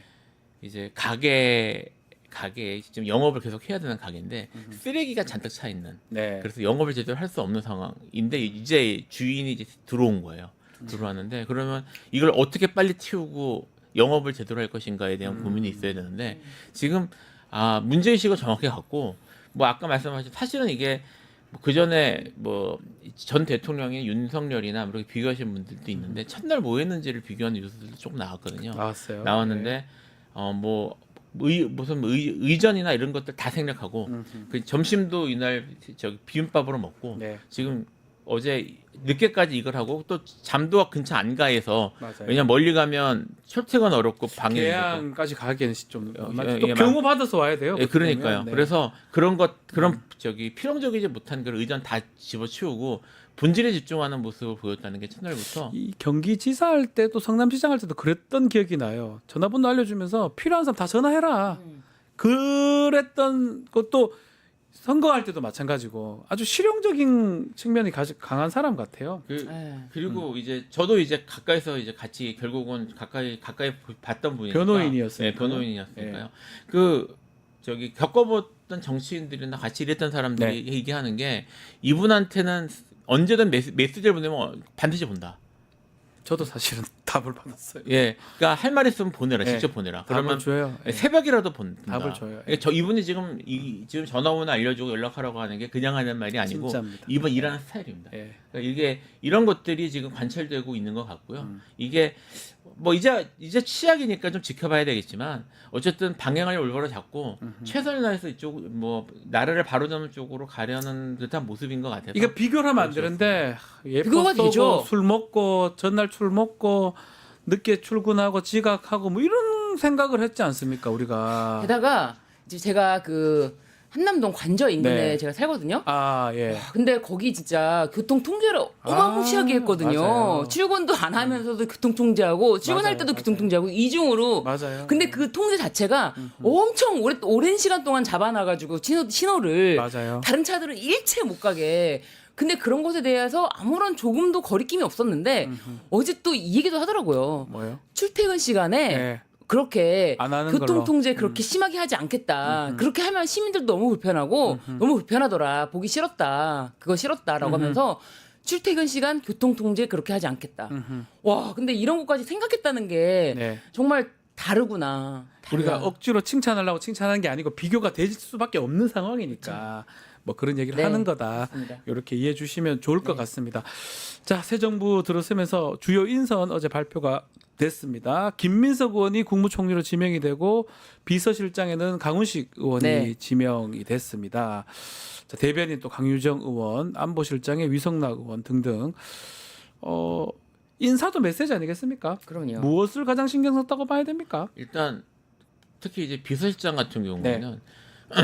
그 뭐 이제 개파색이었다 뭐 이런 여러 가지 이야기했는데 이게 그 이재명 이제 이 아직 이재명 대통령. 예, 대통령. 자꾸 대표라고 예, 그래요. 예. 네. 이재명 대통령의 특징 중에 하나가 저기 엄청 이제 자기 생각이나 이런 것들을 강력하게 잡고 이렇게 추진을 이렇게 미는 타입이에요. 네. 비서실 같은 경우에는 여기에 맞춰줄 사람이 필요합니다. 아, 그러네요. 예, 맞춰줄 사람이 맞춰줘야 되니까. 맞춰줄 사람이 필요합니다. 예. 사실 이제 그 전 이제 민주당 정권이었던 문재인 정권 같은 경우에는 비서실장의 색깔이 강한 편이었거든요. 예. 근데 그게 장점도 있겠죠. 분명 장점도 있겠지만 임종석 비서실장이었죠. 뭐, 예, 비서실장이 처음에 그렇게 했고요. 좀 색깔이 강했잖아요. 그래서 뭐 근데 주목도 좀 많이 받고. 네. 근데 지금 현 상황에서는 특히 비서실은 일사불란하게 돌아가는 게 필요하고요. 대통령의 의지나 아니면 방향 같은 것들을 잘 캐치해서 제대로 움직여줄 사람이 필요한데 그런데 초점을 맞췄던 것 같고 국무총리 역시 뭐 김민석 이제 최고위원이었죠 그때까지 이제까지 네. 김민석 의원이 본인이 물론 이제 본인 색깔이 없는 건 아니지만 본인 색깔보다는 이재명 대표하고 보조를 맞추면서 같이 이제 여기까지 진행하는데 초점을 맞췄던 분이라서 현재 지금 국정 운영 전반적으로 어쨌든 다 같이 일사불란하게 움직여야 되는 상황이니까 거기에 색깔이나 아니면 방향 같은 걸 같이 맞춰줄 사람들, 그러니까 같이 호흡이 맞는 사람들을 위주로 인선한 게 아닌가. 또 어쩌면 뭐 네. 검증할 시간도 없지 않습니까? 그렇죠. 그러니까 가장 일하기 편한 사람, 믿는 사람 네. 뭐 썼지 않았을까 이렇게 저는 추측이 그렇게 돼요. 생각합니다. 예. 근데 이제 강훈식 의원도 이제 비서실장으로 임명되는 거를 그 순간에 싹 이 미소를 짓다가 아까 좀 전에 말씀하신 비상경제 TF 네. 회의 끝나고 그거 있대요. 네, 회의 끝나고 이제 약간 파김치가 된 모습으로 힘들어서. 네. 그렇죠. 제가 봤을 때는 이재명 대통령과 함께 일하는 이재명 대통령이 이제 뽑을 사람들은 네. 기본적으로 체력이 좋아야 된다. 열심히 해야 된다. 네, 체력이 좋아야 되고 그리고 뭐 체력이 조금 딸릴 수 있죠. 그렇지만 지침 없는 모습으로 함께 호흡할 수 있는 사람. 아니 사실 그렇잖아요. 이재명 대통령만 해도 전날 새벽에 또 이제 가서 대단한 것 선- 같아요. 잠도 못 잤을 것 같아요. 그러니까요. 전날 새벽에 가서도 연설을 하고 다시 들어와서 또 아침부터 새벽 일정부터 밤 늦게까지 이게 뭐 그냥 거침이 없어요. 네. 이게 정말 숨 쉴 틈 없이 돌아가는 이런 일정을 소화해낸다는 게 대단하다. 그 이재명 대통령 뭐 제가 지사 시절에 인터뷰도 하고 할 때 항상 물어봤던 게 아니 왜 선거운동에 목이 안 상하냐 네. 왜 이렇게 멀쩡하냐 할 때 부모님을 받은 가장 좋은 유전 중에 하나가 강철 강골. 같은 체력이다. 그 말씀도 하셨고요. 아마 쓰는 사람 중에 강훈식 의원도 뭐 제가 잘 아는데 아주 부지런하면 동해 번쩍 서해 번쩍 뭐 어디 갔다 저기 갔다. 그러니까 체력이 좋은 건 제가 장담합니다. 그 위주로 뽑았나요? 설마? 이거는 네. 사실은 왜 의원들도 이제 네. 우리한테 보여주는 모습이 있고 뒷모습 있잖아요. 근데 네. 뒤에서 약간 힘들어도 이렇게 지쳐 있는 모습도 있을 수 있지만 네. 제가 봤을 때는 이재명 대통령은 그런 모습까지 그러면 안 다 되죠. 감안해서 네. 정말 지침 없는 사람이 누굴까. 네. 특히 비서실장은 거의 뭐 대통령과 한 몸으로 움직여야 되는데 그렇죠. 그 수행을 할 수 있는 사람 이 사람 그러니까 옛날에 보면 정진석 뭐 등등 뭐 김기춘 다 나이가 좀 있는 비서실장 하면 이런 느낌인데 70년대생은 저보다 한 살 두 살 많아 우리보다 73년생. 73년생이에요. 네, 그냥 73년생. 정말 네. 70년대생 50대 초반의 비서실장 이런 느낌 아니겠습니까? 제가 저도 회의를 같이 해봤으니까 더 아시겠네요. 힘듭니다. 힘들다. 많이 힘들어요. 많이 힘들다. 힘들고, 예, 힘들어서 고생 많이 하실 것 같습니다. 네. 그러니까요. 이렇게 마무리를 짓네요. 예, 고생길이 훤하다. 그래서 스타일이 보통이 아니십니다. 옆에서 밑에서 잘 보좌하려면 예. 그 니즈에 맞게 해드려야 되는데 그게 체력이 뒷받침이 돼야 된다. 이렇게 말씀까지 드리겠습니다. 자, 할 일은 사실 더 많은 것 같아요. 네. 뭐 이게 지금 인수위가 없다 보니까 인선도 해야 되고 조직도 정비해야 되고 또 청와대로 갈지 뭐 그 부분까지 다 해야 되는데 이 문제는 윤석열 지금 용산에 가보니까 무덤 같다 이렇게 이재명 대통령이 얘기를 했습니다. 근데 이게 참 왜 이런 일이 일어나죠? 거기 뭐 지금 갈 수밖에 없는 상황이긴 한데. 그러니까 예. 아무것도 그리고 그것을 뭐 지원해줄 수 있는 직원도 아무도 없었다. 네. 아무것도 아무도 없었다. 요거는 얘기 한번 이재명 대통령 얘기를 네. 한번 들어보고 네. 이야기를 좀 더 이어가도록 하겠습니다. 지금 용산 사무실로 왔는데 꼭 무덤 같습니다. 아무도 없어요. 예, 필기도구 제공해줄 직원도 없군요. 컴퓨터도 없고 프린터도 없고 황당무계합니다. 이제는 국민을 위한 열린 경호, 낮은 경호를 통해서 경호실의 변화를 이끌어낼 것입니다. 앞으로 대통령 출근한다고 길을 너무 많이 막지 마시면 좋겠습니다. 제가 아침에 출근하는데 너무 불편하고 사실은 안 좋았습니다. 두 가지로 이해되거든요. 네. 원래부터 없었거나 일 안 한 거예요. 없었거나 두 번째 있던 거를 없앴거나로 네. 해석되잖아요. 지금 아무것도 없다. 사람도 없고 컴퓨터도 없고 필기구도 없고 아무것도 없다라는 말은 이렇게 청와대에서 용산으로 옮기면서 제대로 못 옮겼거나 아니면 있던 거를 뭔가 이유로 없앴거나 이렇게 해석할 수밖에 없어요. 지금. 일단 필기도구조차 없었다는 정도면은 이상하죠? 예. 필기도구조차 제대로 없고 직원도 없고 이런 거는 없앤 거죠. 이게 것이다. 대통령실이라는 게 어쨌든 대통령 대행 체제로서 우리나라가 운영이 되고 있었지 않습니까? 네. 그런데 이거를 모두 다 폐기하고 모두 다 완전히 아무것도 남기지 않은 폐허로 넘겨준 거죠. 네. 이거 의도적인 거죠, 이거는. 의도적이라고 봐야 됩니까? 그러니까 저기 예. 누가 저 뉴스를 보고 제가 댓글 본 걸 봤는데요. 예. 망한 중소기업도 저러진 않는다. 그러니까 이게 저기 사무실에 갔는데 요새 컴퓨터 없이 일하는 사무실이 어디 있어요? 없죠. 근데 없죠. 저기 강유정 대변인 말로는 네. 프린터도 못 한다는 거잖아요. 프린터도 못 한다. 저기 프린터도 안 되는 사무실이 상상이 되십니까? 근데 그건 그게 처음 봤어요. 그게 대통령실이 대통령실이에요. 그렇다는 거예요. 그러니까 다 없앤 거고요. 없앤 거다. 없앤 거고 없앤 거고 이게 이제 증거인멸이라고 봐야죠. 이거는 증거인멸도 있지만 매기는 거 아닙니까? 뭐 의원 그럼 대통령? 그 결국 그러게 연결되는 거죠. 아니 저는 제가 만약에 어디 가서 이제 인수받고 가는데 아무것도 없다 이러면 저는 매긴다고 생각하는 그러니까 건데. 지금 완전히 아무런 전 정권의 연속성이나 확보할 만한 데이터나 이런 것들이 전혀 없는 상황일 거고요. 예. 필기구도 없는데 뭐가 있겠어요. 그러니까 뭐가 있겠습니까? 사실 이거는 지금 대통령께서 저렇게 씁쓸한 정도로 얘기를 하셨긴 했지만 사실은 이거는 철저하게 수사해야 되는 상황이에요. 아 수사까지. 수사해야죠. 이건 예. 증거인멸. 음흠. 그다음에 이걸 지금 인수인계 받는 거는 사실은 중요한 업무인데 네. 직무유기나 아니면 직권남용 이런 것들이 다 문제될 수 있는 공무원들, 상황이고요. 예. 했던 공무원들. 예. 그래서 네. 이거는 저는 어느 정도 이게 지금 자리를 비상 시스템으로 자리를 잡은 다음에는 사실은 이건 내란과 관련해서 내란과 높으니까요. 철저히 수사해야 된다고 봅니다. 네. 그래놓고 이주호 지금 교육부 장관은 바로 전부 다 국무위원들 전원 원래 사이 했다가 사의 표시하고 이게 뭡니까? 이게 지금 그러니까 나라를 조금이라도 협조적으로 이끌어 나갈 수 있도록 협조적으로 하는 모습이 아니라 네. 나는 그냥 배쨘다. 나는 그냥 아예 아무런 협조를 하지 않음으로써 자신이 속했던 자신을 임명했던 사람들에 대한 아직도 그 충성심 그 모습인 거죠. 그러면 안 되지 않나? 그렇잖아요. 그래서 어저께 권성동 원내대표도 그렇게 제가 봤을 땐 굉장히 무례한 그런 모습을 연출했던 고개 것으로 들고, 네, 예. 고개 들고 그리고 심지어 이제 어쨌거나 대통령 인사를 하고 나서 바로 뒤에 여사님 인사를 하는데 굳이 딴 데를 쳐다봅니다. 네. 눈을 마주치지 않으려고. 제가 봤을 땐 굳이라고 보여요. 굳이. 제가 봤을 때는. 이제 그런 모습들이 다 일맥상통하다. 그리고 김문수 전 장관의 뭐 말도 그 어떻게 보면 취임에 대한 이재명 대통령에 대한 취임에 대해서 뭐 대다수의 국민들이 원치 않는 사람이 대통령이 되었다. 네. 뭐 이런 발언을 함으로써 지금 이 말도 안 되는 지금 이 정권 초기부터 저쪽이라고 말씀드리긴 그렇고 이제 발목 잡기 이런 거를 완전 하는 거죠.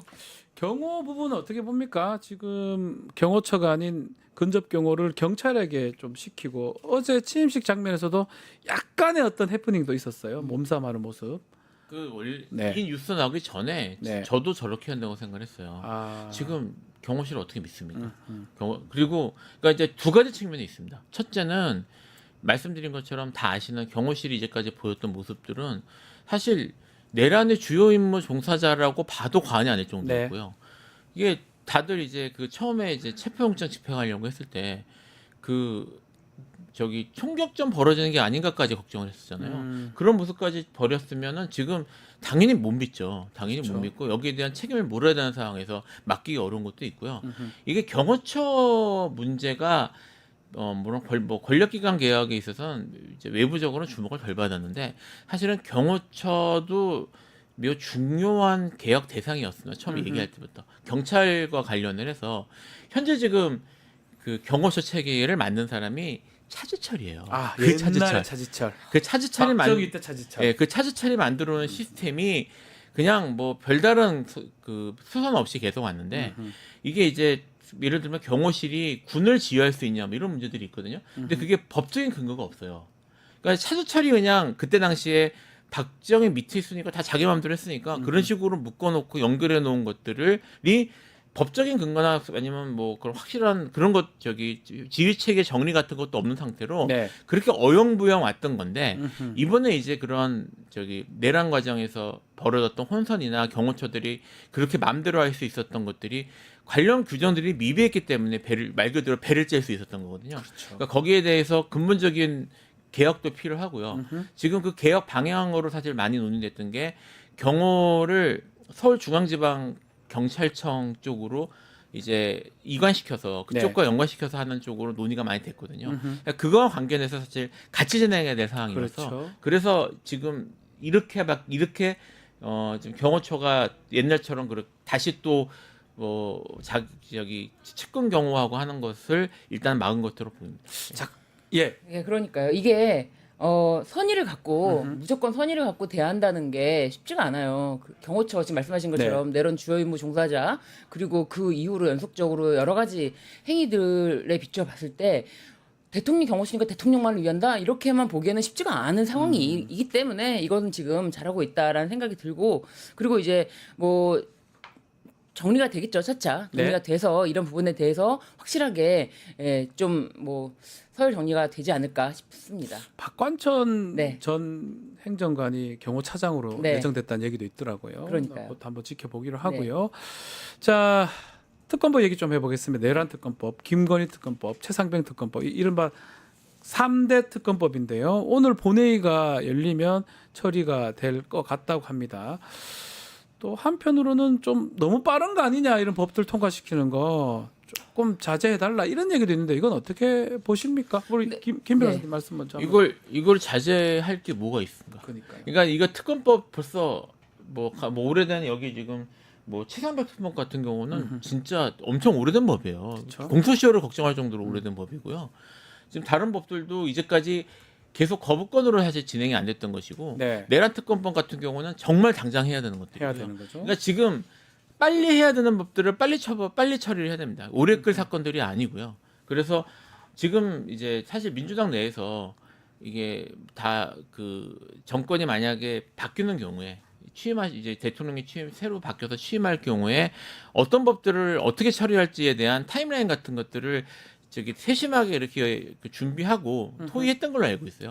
그런 것들이 이미 준비되는 상황에서 이걸 굳이 끌 필요가 없습니다. 이거를 왜 이렇게 급하게 하냐고 물어보는 게 전 좀 더 이해가 안 돼요. 맞아요. 또 궁금한 게 이제 대선 이후에 첫 이제 표결인데 뭐 이거 의미가 있을까 모르겠는데 국민의힘 쪽에서 이탈표도 나올까요? 나오든 말든 상관도 없지만 일단 뭐 이탈표는 안철수 의원 같은 경우는 이제 뭐 특검법에 대해서 찬성한 것들이 계속 있어 왔고요. 네. 그리고 첫 내란 특검법에 대해서도 뭐 국힘당 6명, 당시 6명이 여기 5명이군요. 그쵸. 5명이 찬성했던 경우가 있고요. 그렇기 때문에 뭐 이탈표는 저는 충분히 나온다라고 보여집니다. 왜냐하면 지금 뭐 더 이상 누구를 지키기 위해서 이거를 반대합니까? 무엇을 위해서? 무슨 눈치? 누구 눈치를 보기 위해서? 국민의 눈치를 봐야 되는 거 아닙니까? 지금 국민 주권 시대가 열렸다. 그래서 어쨌든 네. 뭐 가반 출석에 가반 찬성이면 150만 그 넘어가면 통과되는 거고요. 그렇죠. 뭐 이재명 대통령이 거부권 행사하는 겁니까? 안 하잖아요. 네, 그럴 리는 없죠. 네, 통과는 그럴 리 되고 없잖아요. 뿐만 아니라 저는 네. 충분히 이탈표가 네. 뭐 6표까지도 나온 적이 있었는데 이탈표가 더 나올 수 있다. 200 넘을 수도 있다. 200까지 안 넘어도 잘 돼요. 모르겠어요. 안 넘어도 예, 되고 안 넘어도 돼요. 그때는 네. 하도 거부권으로 다 막고 있으니까 그렇게라도 좀 하기를 바랬던 네. 것 같은데 지금은 뭐 그런 거 아무런 문제점이 없고 그러면 결국 특검 이게 공포하고 시행하는 것도 바로바로 할 수 있겠네요. 바로 돼요. 특히 네. 내란 특검은 지금 재판이 상당히 진행이 되고 있는데요. 네. 지금 저기 내란 주요 종사자들이 대한 수사가 대부분 안 이루어지고 대부분이라는 표현을 썼는데 네. 사실 이게 친위 초대타였기 때문에 이게 저기 현재 지금 그때 당시에 행정부의 고위 공무원들은 거의 연관이 있다고 봐야 되거든요. 다 되게 지금 근데- CCTV 다 걸렸잖아요. 네, 근데 지금 전혀 수사가 안 돼 있고요. 네. 그리고 검찰, 경찰 뭐 이런 저기 그쪽 그런 집행 저기 수사기관들의 고위 간부들도 연루될 가능성이 매우 높은데 전혀 수사가 안 됐잖아요. 예. 특검이 지금 당장 필요한 상황입니다. 당장 필요한 예. 상황이고 아마 그렇죠. 바로바로 이 입법부가 이렇게 막 법 만들고 하면 이제 대통령 이재명 대통령이 뭐 사인하고 통과가 될 건데 이렇게 입법 개혁 이런 것들은 빨리 하는 게 맞습니까? 어떻게 보십니까? 이거는 개혁이 아니라 지금 이거는 해묵은 겁니다. 이건 정말. 해야 되는 예, 거다. 이거는 너무나 묵혀 그러면 있던 이전에 거고. 네. 통과됐는데 거부권에 막혔던 법률들은 어떻게 되는 겁니까? 그게 사실은 이게 예. 필요 없는 법을 굳이 만들어가지고 통과시켰던 게 아니었거든요. 아. 그리고 많은 법은 심지어 국힘당과 상의까지 하고 협의가 됐던 사항도 있어요. 그런데 그냥 거부권, 그냥 무조건 거부권 행사하는 뭐 거부권 행사 자체가 자신의 그냥 어떤 할 일이라고 생각하는 건지 그러니까요. 오로지 그거밖에 기억이 안 납니다. 가만 더 올려 보면 뭐 방송법들도 있고 예. 뭐 여러 가지 법들이 다 거부권에 막혀서 그렇죠. 안 됐던 거잖아요. 앞으로는 그럼 통과되겠네요. 그런 것들이 이제 사실은 그 전에는 통과를 목적으로 어느 정도 좀 이제 후퇴하거나 이런 타협한 부분들이 있었던 네. 법들인데 이젠 그럴 필요가 없어요. 음흠. 그러니까 이제 원래 민주당이 원래 생각했던 그런 좀 더 개혁적인 내용으로 바뀌어가지고 일사천리로 통과되겠죠. 개혁이라는 게 저희 가만 생각해 보면 국회가 하는 겁니다. 네. 법 만들면 그게 끝나는 거예요. 그 개혁된 거를 집행하는 건 행정부잖아요. 지금 저기 민주당 국회의원도 그런 지금 말씀하신 예. 그런 문제의식이 있습니다. 결국은 법과 제도를 정비하는 건 법의 기초가 되어야 되고 그렇죠. 그 입법에 대해서는 저기 국회가 주도해야 되는 상황이기 때문에 지금 민주당 국회의원이 여기에 대해서 이런 문제에 대해서 열의를 가지고 열심히 준비하고 있는 걸로 알고 있어요. 속 시원하게 법률들이 통과되겠네요. 그렇습니다. 진짜 예. 지금 개혁이라는 게 이게 뭐 예전에 불과 한 5, 6년 전에도 개혁 이야기하면은 사람들이 개혁은 피로감 있어 이렇게 말하는 사람도 있었거든요. 근데 지금은 이거 안 바꾸면 어떻게 합니까 이거? 안 되죠. 이 지경을 지금 이거는 바꿔야 되는 게 충분히 개혁이라면 논의가 됐던 거고요. 네, 그렇습니다. 예. 진짜 이거를 그리고 이제 이 개혁의 필요성을 누구보다도 역설적으로 이렇게 만들어준 이가 바로 윤석열입니다. 윤석열이다. 네, 윤석열 때문에 이거는 전부 다 바꿔야 된다. 그리고 뭐 자꾸 개혁이라는 게 어려워 보이는데요. 어렵지 않아요. 법안 통과되면 그게 개혁이 되는 겁니다. 실행은 행정부가 하는 거죠. 맞습니다. 그게 입법, 사법, 행정 이렇게 상권 분립입니다. 네. 그렇게 정리를 하죠. 알겠습니다. 자, 오늘 말씀 여기까지 듣겠습니다. 김필성 신주 변호사와 함께했습니다. 감사합니다. 감사합니다. 자, 이어서 뉴스 인사 프라임 진행이 됩니다. 오늘은 쇼미더 민심입니다. 어디 가지 마시고 조금만 기다려 주십시오.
발 더 들어가는 고품 위격 시사대담 뉴스 인사 프라임 시작합니다. 한 주간의 민심을 들여다보는 쇼미더 민심 윤희용 오피니언즈 대표, 박영식 정치시사 에디터 두 분 함께합니다. 안녕하십니까? 안녕하십니까. 자, 오늘은 6월 3일 대선 결과 득표율 또 뉴스토마토의 예측 조사 바탕으로 분석해 보는 시간을 좀 가져보겠습니다. 자, 이게 사실은 뭐 많은 분들이 요 시간만 기다려요. 출구조사. 그때 때문에 사실은 거기 거의 소수점짜리가 맞으니까 그거 보고 끝났구나 이러는데 요번에는 8시에서 그거 나왔는데 나중에 다음 날 아침에 결과랑은 조금 차이가 많이 났습니다. 대표님, 이게 왜 차이가 이렇게 납니까? 출구조사인데. 2점 몇 프로 이제 차이가 네. 났는데 박빙일 땐 더 정확했는데 박빙이 안을 아니니까. 논란할 때는 왜 이렇게 틀리냐. 틀렸다. 나사가 풀린 거 아니냐 이제 예. 이렇게 하시는 분들이 있는데 이게 이제 어떤 이유로 틀렸는지 명확히 알 수가 없다는 게 또 이제 이것의 맹점 아니겠습니까? 그래서 그러니까 사전 투표는 출구 조사를 못 해요. 법으로도 못 하고 네. 실제 하라고 해도 힘들어요. 방법이 없죠. 이틀 동안 해야 되는데 네. 너무 이제 그리고 이 관내가 섞여 있잖아요. 그렇죠. 그러면 이게 또 관리하기 힘들거든요. 확인하기가 어렵고요. 그런 면에서 네. 근데 그래서 그러면 사전 투표 그 표심을 반영해야 되잖아요. 그러면 전화 조사로 전화해서 사전 투표했으니까 누구한테 투표했으니까 여론조사 물어서 같이 하는 거죠. 같이 하는 건데 그건 상대적으로 어, 좀 부정확할 수 있잖아요. 정확도가 떨어질 수 있는 부분이 있겠고 그다음에 이제 출구조사에서도 이게 이제 딱 그 대표 투표수를 정하고 투표한 사람 나오는 5번째 사람들마다 하는데 체계적으로 약간 그분들이 거부한 사람도 있을 수 있거든요. 예. 근데 그 사람들이 특정 후보에 투표한 분들일 가능성이 이제 있다면 이런 이제 체계적인 오차가 발생할 가능성이 있고 근데 그리고 이제 이기고 있는 후보보다는 지고 있는 후보들의 지지자들이 말을 좀 당당하게 안 하는 편이 있을 수 있겠죠. 그런 샤이죠. 예, 이른바 샤이. 결과적으로 그런 특성들이 좀 있을 거라고 보는데 단 이 이유 때문이다라고 단정하지 못하는 측면이 있습니다. 이 출구조사가 나오면 사실은 이거 출구조사 효과인데요. 예. 출구조사에 대한 전 국민의 집중도가 워낙 높잖아요. 제일 높죠. 8시. 그래가지고 사실은 그 이후에 벌어지는 일은 기준이 출구조사 결과가 돼. 맞아요. 그래가지고 이겼어요. 출구조사보다 근데 떨어졌어요. 약간 찜찜해. 지난 총선도 마찬가지입니다. 출구조사 결과가 기준이 되는 조금 달랐어요. 네. 뭐 지역구마다 달랐는데. 졌어요. 만약에 근데 예. 이번처럼 김문수 후보가 졌잖아요. 예. 국민의힘. 근데 출구조사 결과보다 나아졌잖아요. 예. 견딜만 한 것 같은데. 지금 그렇잖아요. 이런 느낌이잖아요. 뭔가 이긴 듯한 느낌이 들어요. 네, 그거보다 그러니까 이 출구조사 좋아졌으니까. 효과가 이런 걸 주는 것 같아요. 이번에도 자, 이게 지금 지상파 이 3사 이 예측이 통상은 거의 정확했는데 이번에는 보니까 뭐 저희 얘기를 하기 그렇지만 뉴스토마토가 정확했어요. 그래서 이제 예. 출구조사를 방송 3사가 같이 했고 돈이 뭐 이제 15억 이상 들어갔는데 네. 다른 이제 방송사들도 자체적으로 예측치를 내놨어요. 맞습니다. 그런 경우는 출구조사를 한 건 아니고 예측 조사를 이제 전화조사 등의 방법 등으로 여러 가지 방법으로. ARS 전화조사 예. 방법 등을 이용해서 사전에 이제 한 거죠. 해서 내놓은 것인데 많이 언론에서 보셨겠지만 이제 MBN이라는 곳에서 49점이 41.7, 7.8이니까 상당히 사실은 근사했죠. 근사하죠. 예. 그런데 출구조사는 한참 이제 저 밑에 있는 순서를 내놓으면 예. 두 번째로 우리 뉴스토마토가 이재명 48.1, 김문수 40.1, 이준석 7.6이니까 예. 두 번째로 맞췄어요. 예, 뉴스토마토의 예측 조사치가 그러니까 발표를 한 예. 예측 조사치가 한 10군데 정도 있거든요. 네. 내놓은 데들이.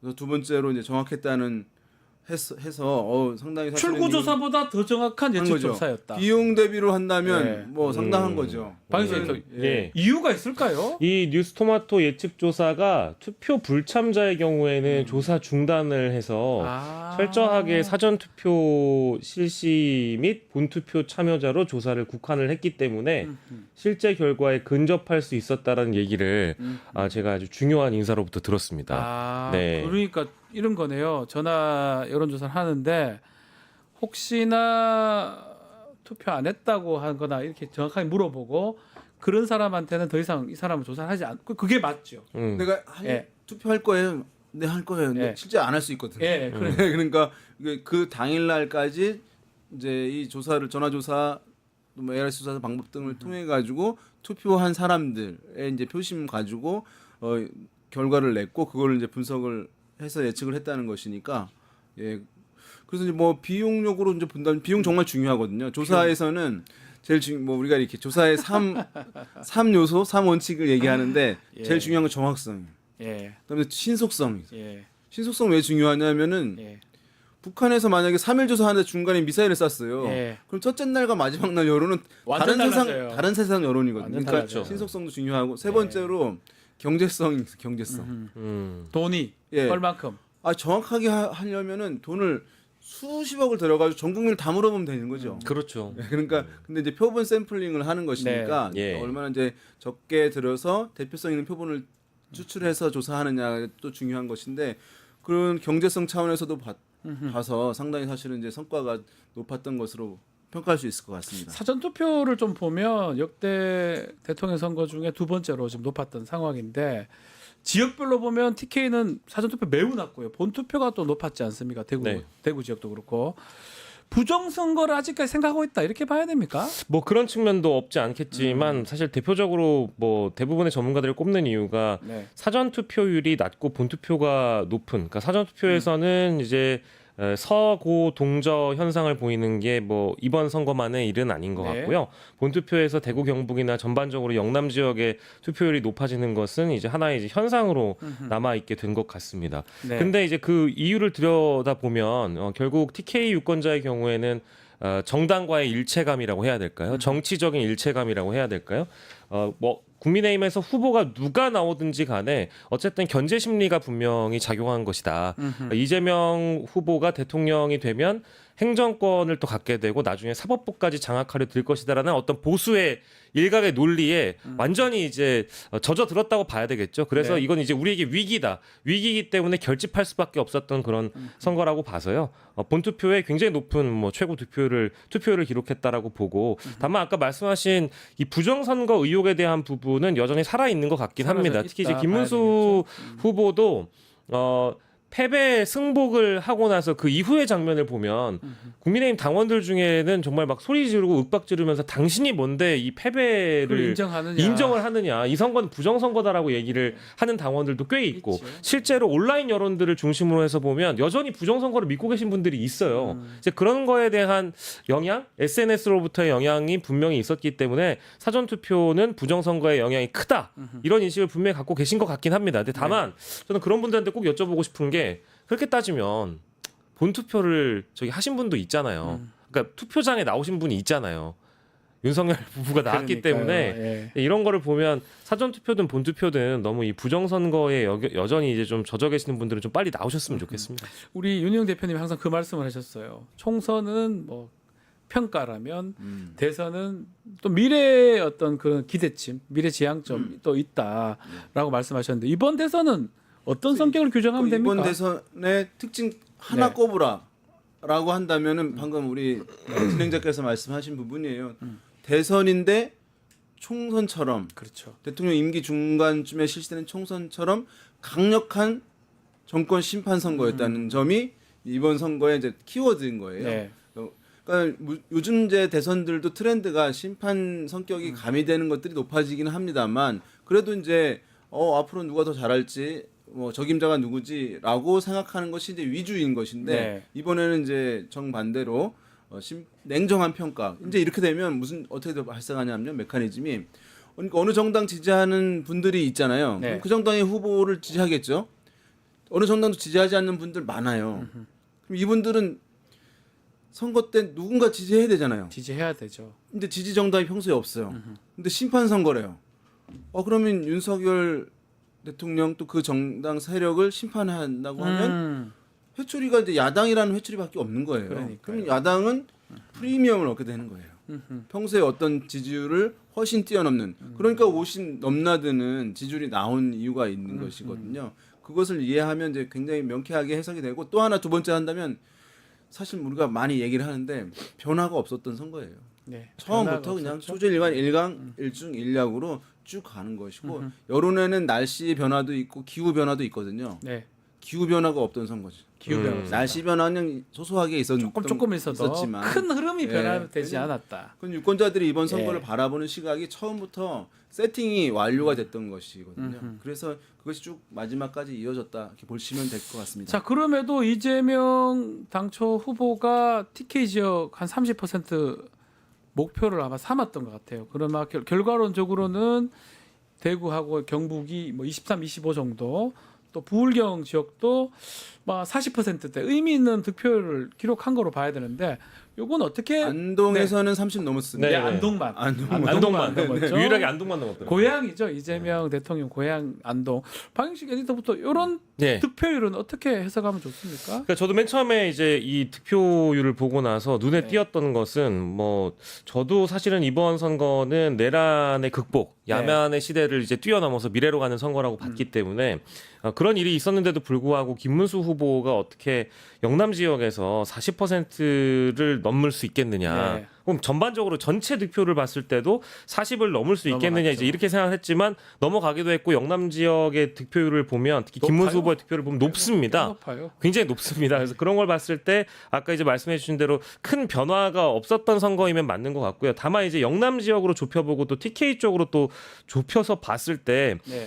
김문수 후보가 얻은 득표율을 우리가 보는 게 아니라 이재명 후보가 지난 대선에 비해서 얼마나 늘어났는지 또 지난 총선에 비해서 민주당 후보인 이재명 후보가 어느 정도로 또 득표를 했는지가 더 네. 중요한 부분이잖아요. 예. 그래서 지금 당장 저희가 아니 뭐 상황이 이렇게까지 됐는데 영남 지역에서 이 정도로까지 김문수를 밀어주다니 말도 안 된다. 아하. 영남은 답이 없다라고 비난하고 비판하는 게 문제가 아니고요. 그건 본질이 아닙니다.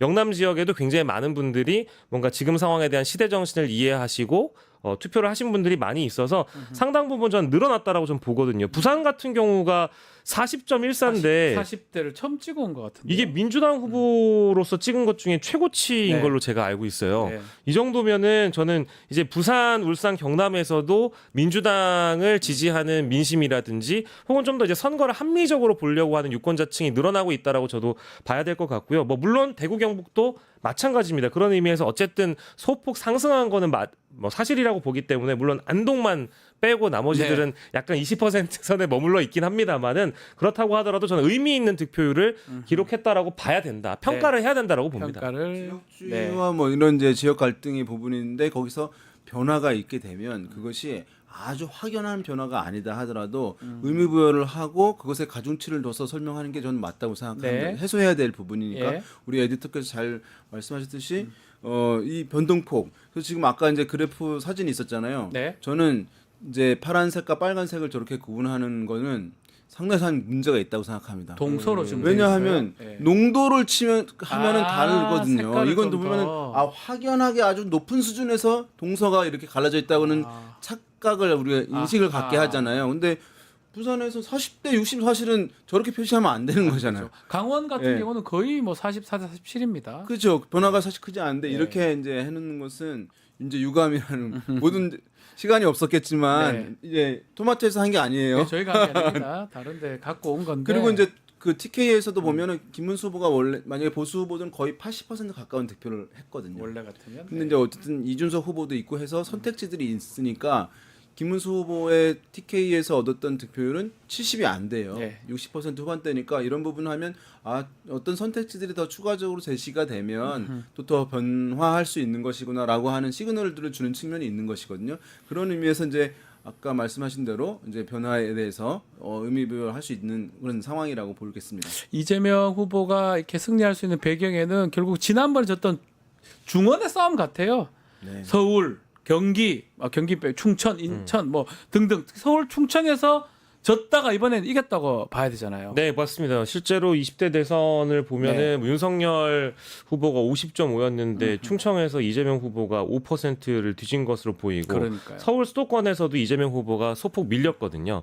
근데 이제 이번 대선에서 보면은 서울, 충남, 대전 그리고 충북 특히 저 이번에 놀란 게 세종이 굉장히 많은 득표율을 이재명 후보가 얻었습니다. 이제 그런 측면에서 본다라고 하면 중원 싸움에서 승리한 게 맞고요. 다만 이게 이제 맞는 표현인지 모르겠습니다만은 이 캐스팅 보트라고 불리는 지역은 전통적으로 그런 표현을 써서 그렇지 네. 결과론적이다라는 그런 평가들도 일부 있습니다. 그러니까 결과를 까고 보니까 충청에서 그런 것이지 사실은 인구수 대비로 보면 영남 지역에서 득표를 많이 올려야만 대선에서 그렇죠. 이길 수 이길 있다. 수 그래서 이 있죠. 변화를 우리가 따라가 보면 대부분의 언론은 캐스팅 보트 지역을 꼽긴 합니다만은 사실은 영남 지역에 굉장히 많은 인구수가 몰려있기 때문에 여기에서 득표율을 제고한 것이 이재명 후보의 승리의 발판이었다라고 보고 실제 그것도 따라가 보면 공식 선거 운동 기간에서도 굉장히 많은 횟수로 영남 지역에 또 힘을 실었고 이제 그런 대목이 주요했다라고 저는 생각하고 있고요. 다만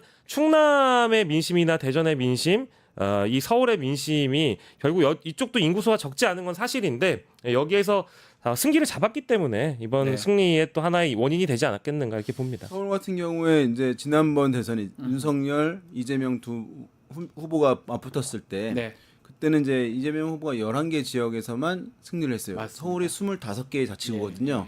그러니까 절반이 안 됐던 거죠. 그래서 이른바 한강벨트가 싹 윤석열 후보한테 넘어갔던 거예요. 근데 이번에는 25개 중에서 21개. 네. 강남 3과 용산만 빼고 용산은 요즘에 거의 이제 강남 동급으로 보거든요. 그렇죠. 거의 그러니까 가죠. 25개 자치구 중에서 21개를 이재명 후보가 승리했으니까 지난번을 하고 이제 반대가 된 것이죠. 그리고 경기도에서도 경기도가 31개 그럴 겁니다. 예, 거기서 26곳, 와. 31곳에서 26곳을 이재명 후보가 앞선 것이니까 뭐 이런 부분들 이제 서울과 경기는 유권자 수가 많은 것이니까 그 부분 이제 영향을 주었다고 할 수 있겠고 뭐 충청권 아마 세종에서 높은 것은 행정 수도 이전, 대통령실 문제 이전 때문입니다. 이런 문제를 김문수 후보도 내놓긴 했는데 이 이슈의 선점권 소유권을 이재명 후보가 더 확실하게 보여준 가졌던 측면이 이제 것 같아요. 있던 것이 네. 영향을 주고 원래 사실은 다른 선거들에서도 세종시 그런 특성들 좀 보여오긴 했습니다 과거에. 자, 세대별로 좀 파악을 해보면 네. 40, 50대 세대가 이재명 대통령 당선에 압도적으로 견인했다. 이렇게 봐도 과언이 아닐 것 같아요. 네, 맞습니다. 그래서 4050의 예측 조사나 출구 조사 결과들이 나왔을 때 4050이 워낙에 압도적으로 이재명 대통령을 지지한 것으로 확인이 됐기 때문에 민주 진보 진영 계열 지지자분들이 4050 뭐 오빠들, 삼촌들 절대 아프면 안 됩니다. 절대 아프시지 마세요. 오래오래 투표하셔야 됩니다. 네. 이런 말씀을 남길 정도라고 보거든요. 근데 이거는 사실은 이번에만 확인이 된 게 아니고요. 전반적인 여론조사에서 4050의 굳건한 그 민주당 지지층 그리고 이재명 후보에 대한 지지는 여러 차례 이미 확인된 바 있습니다. 사실 이런 현상은 총선 때도 지난 총선 때도 마찬가지였고요. 이번 대선에 견고한 흐름을 보여줬다라고 봐야 될 것 같습니다. 2030 세대 얘기 좀 해보면요. 참 이준석 후보에 대한 표심이 이제 변수 같아요. 특히 20대 남자들. 그 순서로 봤을 때는 김문수, 이준석이 더 높고요. 이재명 후보가 낮았던 것 같아요. 20대 남성. 네. 20대 오. 남성에서는 자, 어떻게 봐야 됩니까? 그 이게 이제 제3정당 후보가 네. 그러니까 어떤 이제 연령대의 특정 성별에서 1등하는 경우 과거에 없었다고 해요. 없죠. 예, 그런데 20대 남성에서 이제 방송 3사 출구 조사에서는 이준석 후보가 37%로 1위였거든요. 네. 20대 남성에서. 그래서 그리고 이제 30대 남성에서도 상당히 이제 의미 있는 득표를 한 것으로 출구조사상 확인되고 있고, 그래서 뭐 어떤 이제 연령대에서 이제 지지를 받는 것은 이제 좋은 일이라고 할 수 있는데 이것이 이제 여성은 또 그렇지 않은 것이니까 일전에 많이 말씀드렸지만 그 출구조사 결과를 보시게 되면 각 연령대가 있고 남녀를 구분해서 보이잖아요. 그럼 40대, 50대, 60대, 70대에서는 남녀 간 차이가 없어요. 거의 이제 동일하거든요. 근데 20대와 30대, 특히 20대에서는 극명하게 갈리는데 성별 이것을 차이가 커요. 그러니까 이게 자연 발생적으로 이제 이렇게 됐다라고 어떤 부분들은 그럴 수도 있겠지만 그렇게까지 되는 것이 자연 발생적으로 되기 힘들고 그런 면에선 뭔가 이제 조장되고 이것이 좀 활용되면서 또 넓어진 측면도 있다고 할 수 있거든요. 그래서 이제 이게 보세요. 쭉 나이가 들어가면 이번에 이제 주목되는 것이 이제 60대 표심이거든요. 방송 3사 출구조사에서도 60대 같은 경우에 이재명, 김문수 후보 같아요. 48%로. 비슷해요. 예. 근데 토마토 이제 그 예측 조사에서도 보면은 이재명 47.5, 김문수 46.7 같은 수준이에요. 같죠? 60대에서. 예. 원래 60대는 이제 보수 후보의 기반이기 때문에 격차가 김문수 후보가 훨씬 높아야 되는데 같아졌는데 이것은 386 세대가 이제 60대를 진입하면서 나타나는 현상이라고 얘기를 하거든요. 그러니까 이 얘기는 뭐냐면 20대, 30대 때 이런 현상들이 가만 방치되면은 올라가면서도 유지될 가능성이 있는 거예요, 일정 부분. 그러니까 이것을 굉장히 그런 갈등치기 젊은 세대와 노년 세대 갈등이 있잖아요. 네. 그 안에 또 성별로 꼬이는 거예요. 굉장히 한국 사회 갈등 굉장히 복잡 다단해질 수 있는 것이기 때문에 정치권에서 이 문제 좀 득표에 유리하다고 이것을 이제 활용해 먹으려고 조장하는 거 이런 것들 좀 멈추고 이것을 좀 어떻게 해소할 것인가 이제 이런 과제들 좀 안겨진 측면들이 있어서 좀 노력이 필요한 부분 같습니다. 근데 일단 꼭 2030 세대의 그 남자들 중 일부를 꼽기보다는 저는 대한민국에서 제3당이라고 하면 나는 여기도 싫고 저기도 싫어라고 해서 찍을 만한 사람들이 뭐 모르긴 몰라도 5에서 10%는 전 된다고 보고요. 네. 뭐 양쪽 다 싫다. 이제 나는 차별화하겠다. 이제 이런 심리가 작용되는 것이죠.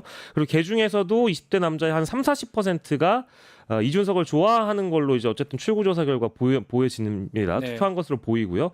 근데 거기에 대목을 좀 뜯어보면은 일단은 20대들이 특히 20대 남성의 일부들이 온라인이나 이 인터넷 기반으로 활동을 주로 하다 보니까 그 플랫폼을 중심으로 유세나 선거운동을 해왔던 개혁신당 선대위의 어떤 이런 전략 네. 여기에 좀 주요했다라고 저는 보고요. 그리고 그 안에 들어간 컨텐츠나 이미지가 일단 이준석은 말을 잘한다.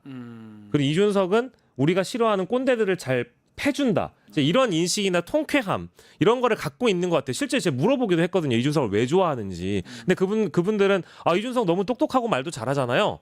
그러니까 어떤 성공한 정치인의 젊은 정치인의 이미지 그 표상을 좋아하는 것 같아요. 근데 다들 아시겠습니다. 말을 잘하는 것과 토론을 잘하는 것은 다른 것이고 우리 사회가 인정하는 학벌이나 학력이 좋다라고 하지만 이 사람이 진짜로 인텔리한 것은 좀 다른 문제잖아요. 그거를 구분하는 시각과 관점이 좀 저희와는 다른 것 같고요. 그리고 또 외부에 깔려 있는 그러니까 20대 남성 일부에서 좀 깔려 있는 여성 혐오랄까요? 이런 거에 좀 젖어든 분들이 있어요. 이제 거기에 또 여성을 때려주니까 효능감을 느낀다. 이제 여기가 있는 거 이건 좀 나쁜 심리이긴 한데 그리고 마지막으로 이벤트 정치. 이준석의 유세는 재밌다. 뭐 리어카 끌고 신촌 가가지고 비 맞는데 유세하는 거 있잖아요. 그런 게 재밌어 보이는 거예요. 그게 화제가 되고 기사가 나오고 이준석은 뭘 해도 다르다라는 차별화로 이어지기 때문에 실제로 물어봐도 왜 좋은지에 대한 설명을 제대로 못해요. 근데 이준석은 그냥 좋다는 거예요. 근데 이 어떤 뭐랄까 응집력이랄까요? 이 일체감이 후보와 나와의 일체감, 내가 그를 이상향으로 바라보는 이 시각 이게 오래 간다라고 하면 나중에 이제 이준석 후보는 그 표에만 몰입될 수밖에 없겠죠. 자, 네. 말씀드린 대로 이제 그 이준석 후보가 두 자릿수가 나온다 하더라도 두 자릿수 득표율을 유지하는 것은 어려운 거죠. 그렇죠. 그런 네. 말씀 이제 많이 들었는데 거기에 이제 TV 토론 3차 그 악재까지 더해지면서 떨어진 유일하게 떨어진 거죠. 어떤 후보들은 많이 올라가는데 떨어지는 후보 있다 말씀드렸는데 이제 지지층의 투표 적성이 낮은 층이다 보니까 그러니까요. 떨어지는 것이 이제 여실히 드러난 그런 상황이었고 지난번에 어쨌든 이제 소탐대실이라고 평가할 수밖에 없어요. 오랫동안 이제 정치를 하고 어차피 사실은 이번에 뭘 해도 당선이 되긴 힘든 상황인데 이렇게 무리수를 둬서 그래서 그 김철근 실장 있잖아요. 그 개혁신당에 그게 목록에는 있었는데 그걸 얘기할 줄은 몰랐다는 거예요. 그러니까 그렇군요. 그러니까 처음에 목록에 쭉 몇 개를 놨을 텐데 제일 세고 한 거를 근데 이재명 후보 세 번째 이제 말려들지 않으니까 이재명 후보가 토론에 이제 나름 가지고 있던 카드 중에서 리스크는 이제 제일 센 거를 얘기한 것 같아요. 제가 봤을 때는. 근데 이제 이것이 이런 엄청난 파장을 몰고 올 것이라고까지는 생각을 아마 못했을 텐데. 그래서 이것이 뭐 정말 그 이미지에 너무 타격을 준 측면이어가지고 아무튼 아까 말씀드린 소탐대실 그 효과가 너무 클 것 같았어요. 한편으로 그 토론 과정에서 맞상대인 이재명 후보를 코칭하는 이제 한준호 의원 같은 경우가 이제 어제 뭐 우리 박준 변호사님도 잘 들으셨겠지만 100분을 참아라. 그렇죠. 100분을 견뎌라. 그게 교본이긴 한 거예요. 참으면 대통령이 된다. 왜냐하면 2차에서는 실패했거든요. 네.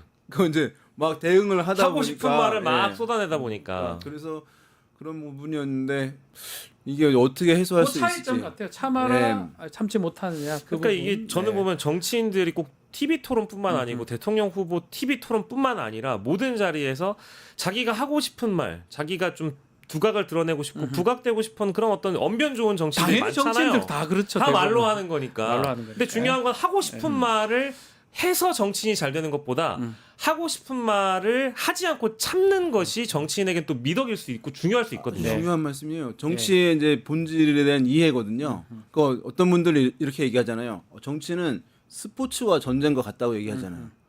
스포츠와 전쟁 하면 지금 토론하잖아요. 여기서 내가 센 거 해가지고 이기면 이기는 거예요. 네. 근데 정치는 그게 아니거든요. 그렇죠. 그걸 관전자들이 지켜보고 있어요. 그래서 왜 그냥 코너에 몰려 쓰러져. 근데 공감이 가. 그러니까. 그럼 그 사람이 이긴 거가 되는 거예요. 네, 평가자들은 외부에서 이걸 지켜보는 사람들이지 그 순간에 1대1 싸움이 아니거든요. 근데 그걸 착각해 정치인들이. 여기서 내가 지금 약간 평가를 받아야 엣지 되는 있는 거 보이면 내가 이기는 것이다. 그 엣지는 대중이 평가하는 거잖아요. 그렇죠, 그렇죠. 그러면 내가 코피 흘리고 쓰러지더라도 동정을 사고 있으면 이기는 거거든요. 그 생각을 이제 해야 되는데 그 순간에만 이렇게 전쟁 스포츠처럼만 생각해서 결국에 실패하는 거거든요. 네. 그래서 이번에 좀 배움이 뭐 있겠죠? 있겠나요? 네. 모르겠어요. 자, 마지막으로 앞으로 대선 이후에 정당 지지율에 대한 조사는 뭐 아직 안 나오고 있는데 나올 것 같아요. 뭐 두 분께서 뭐 짧게 차주의 각 당 지지율을 한번 짚어주시면 좋을 것 같습니다. 저는 뭐 정당 지지율도 당연히 이번 선거 결과 연동되지 않겠습니까? 당분간 그래 될 것이다. 당분간은 이렇게 돼서 아주 극 초반에는 뭐 당장 다음 주 정도는 네. 아마도 민주당의 지지율이 더 올라가 있을 가능성. 그러니까 우리가 대선 기간에 했던 조사를 가장 마지막으로 본다고 하면 그 마지막 기점 조사 다음에 차주 조사로 우리가 예. 따지면 아마도 소폭 올라가 있을 가능성이 저는 뭐 높다고 봅니다. 왜냐하면 지금 이미 대통령이 이재명이 되어버렸기 때문에 그러니까요. 여기에 대해서 어떤 전폭적인 지원을 할 정당의 역할이 필요하다라고 생각하는 네. 유권자들이 많이 있을 것 같아요. 어쨌든 표를 많이 받은 쪽은 유권자의 표를 많이 받은 쪽은 이재명 후보이다 보니까 뭐 당연한 거겠죠. 근데 이 어떻습니까? 대통령이 네. 인기 좋잖아요. 이념 성향도 바뀌어요. 자, 갑자기 이제 만약에 진보 대통령이 인기가 좋아가지고 잘한다면 진보로 하는 비율이 높아져요. 네. 뭐 그런 현상도 이제 있어서 지켜볼 필요가 있을 거고 저는 한 뭐 7-8% 차이 날 것 같고 네. 여전히 주목되는 것은 이제 시작되는 거는 대통령에 대한 이제 국정운영 평가가 그렇죠. 이재명 대통령에 대한 평가가 이제 나온다는 이제 거예요. 하나씩 나올 거예요. 네, 그래서 이제 미국 정가에 이제 이런 표현이 있어요. 현대 민주주의 국가 대통령들은 매주 선거를 다시 치른다. 아, 지지율. 네, 이 국정운영 국정 지지율이 평가. 이제 매주 막 나오잖아요. 맞네요. 그래서 그게 이제 어떤 대통령들 나는 신경 안 써요 뭐 이러잖아요. 뚜벅뚜벅 역사를 그랬어요. 향해서. 근데 이게 신경 안 쓸 수가 없거든요. 그러니까 대통령실에 제일 사실은 역할을 많이 하는 팀이 정무수석실이에요.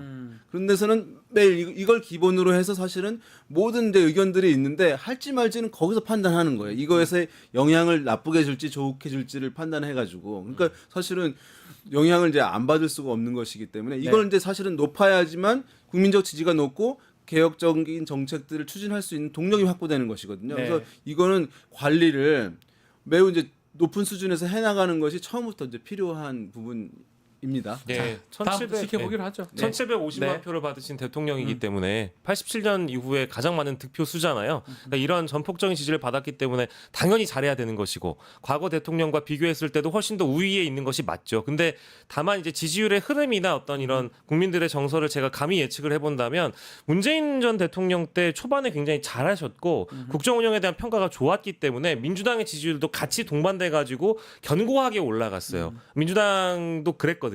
그런 걸 보면 이재명 후보가 하루하루 뭐 어제도 야근을 하셨다고 하고 하루 종일 쏟아진 속보를 보면은 맞아요. 사실 윤석열의 하루와 이재명의 하루가 너무 비교가 될 정도로 예. 업무가 산적해 있었구나라는 걸 피부로 느끼고 있는 상황이잖아요. 이런 식으로 막 계속 하신다고 하면 아마 이재명 대통령 덕을 민주당이 또 볼 것이다. 들여보는 꼴이 되겠죠. 네. 알겠습니다. 자, 오늘 말씀 여기까지 듣겠습니다. 두 분 감사합니다. 고맙습니다. 자, 내일은 현충일입니다. 뉴스 인사이다 잠시 쉬어가겠습니다. 다음 주 월요일 7시 20분에 다시 찾아오겠습니다. 시청해주신 여러분 고맙습니다. 감사합니다.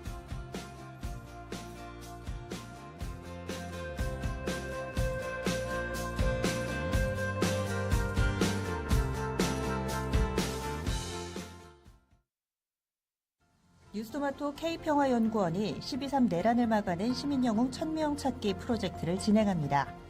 비상계엄 선포 이후 국회, 광화문, 남태령, 한남동 공관, 헌법재판소 등지에서 내란을 막고 탄핵소추를 이뤄낸 시민영웅 1000명을 찾아내 대한민국 민주주의의 역사로 기록하고 시상의 본보기로 삼음으로써 민주주의를 더 널리 확산하기 위한 프로젝트입니다. 이 과정에 직접 참여했거나 참여자를 추천해 주실 분들은 우측 제보하기 QR코드나 아래 메일로 추천 및 제보해 주세요.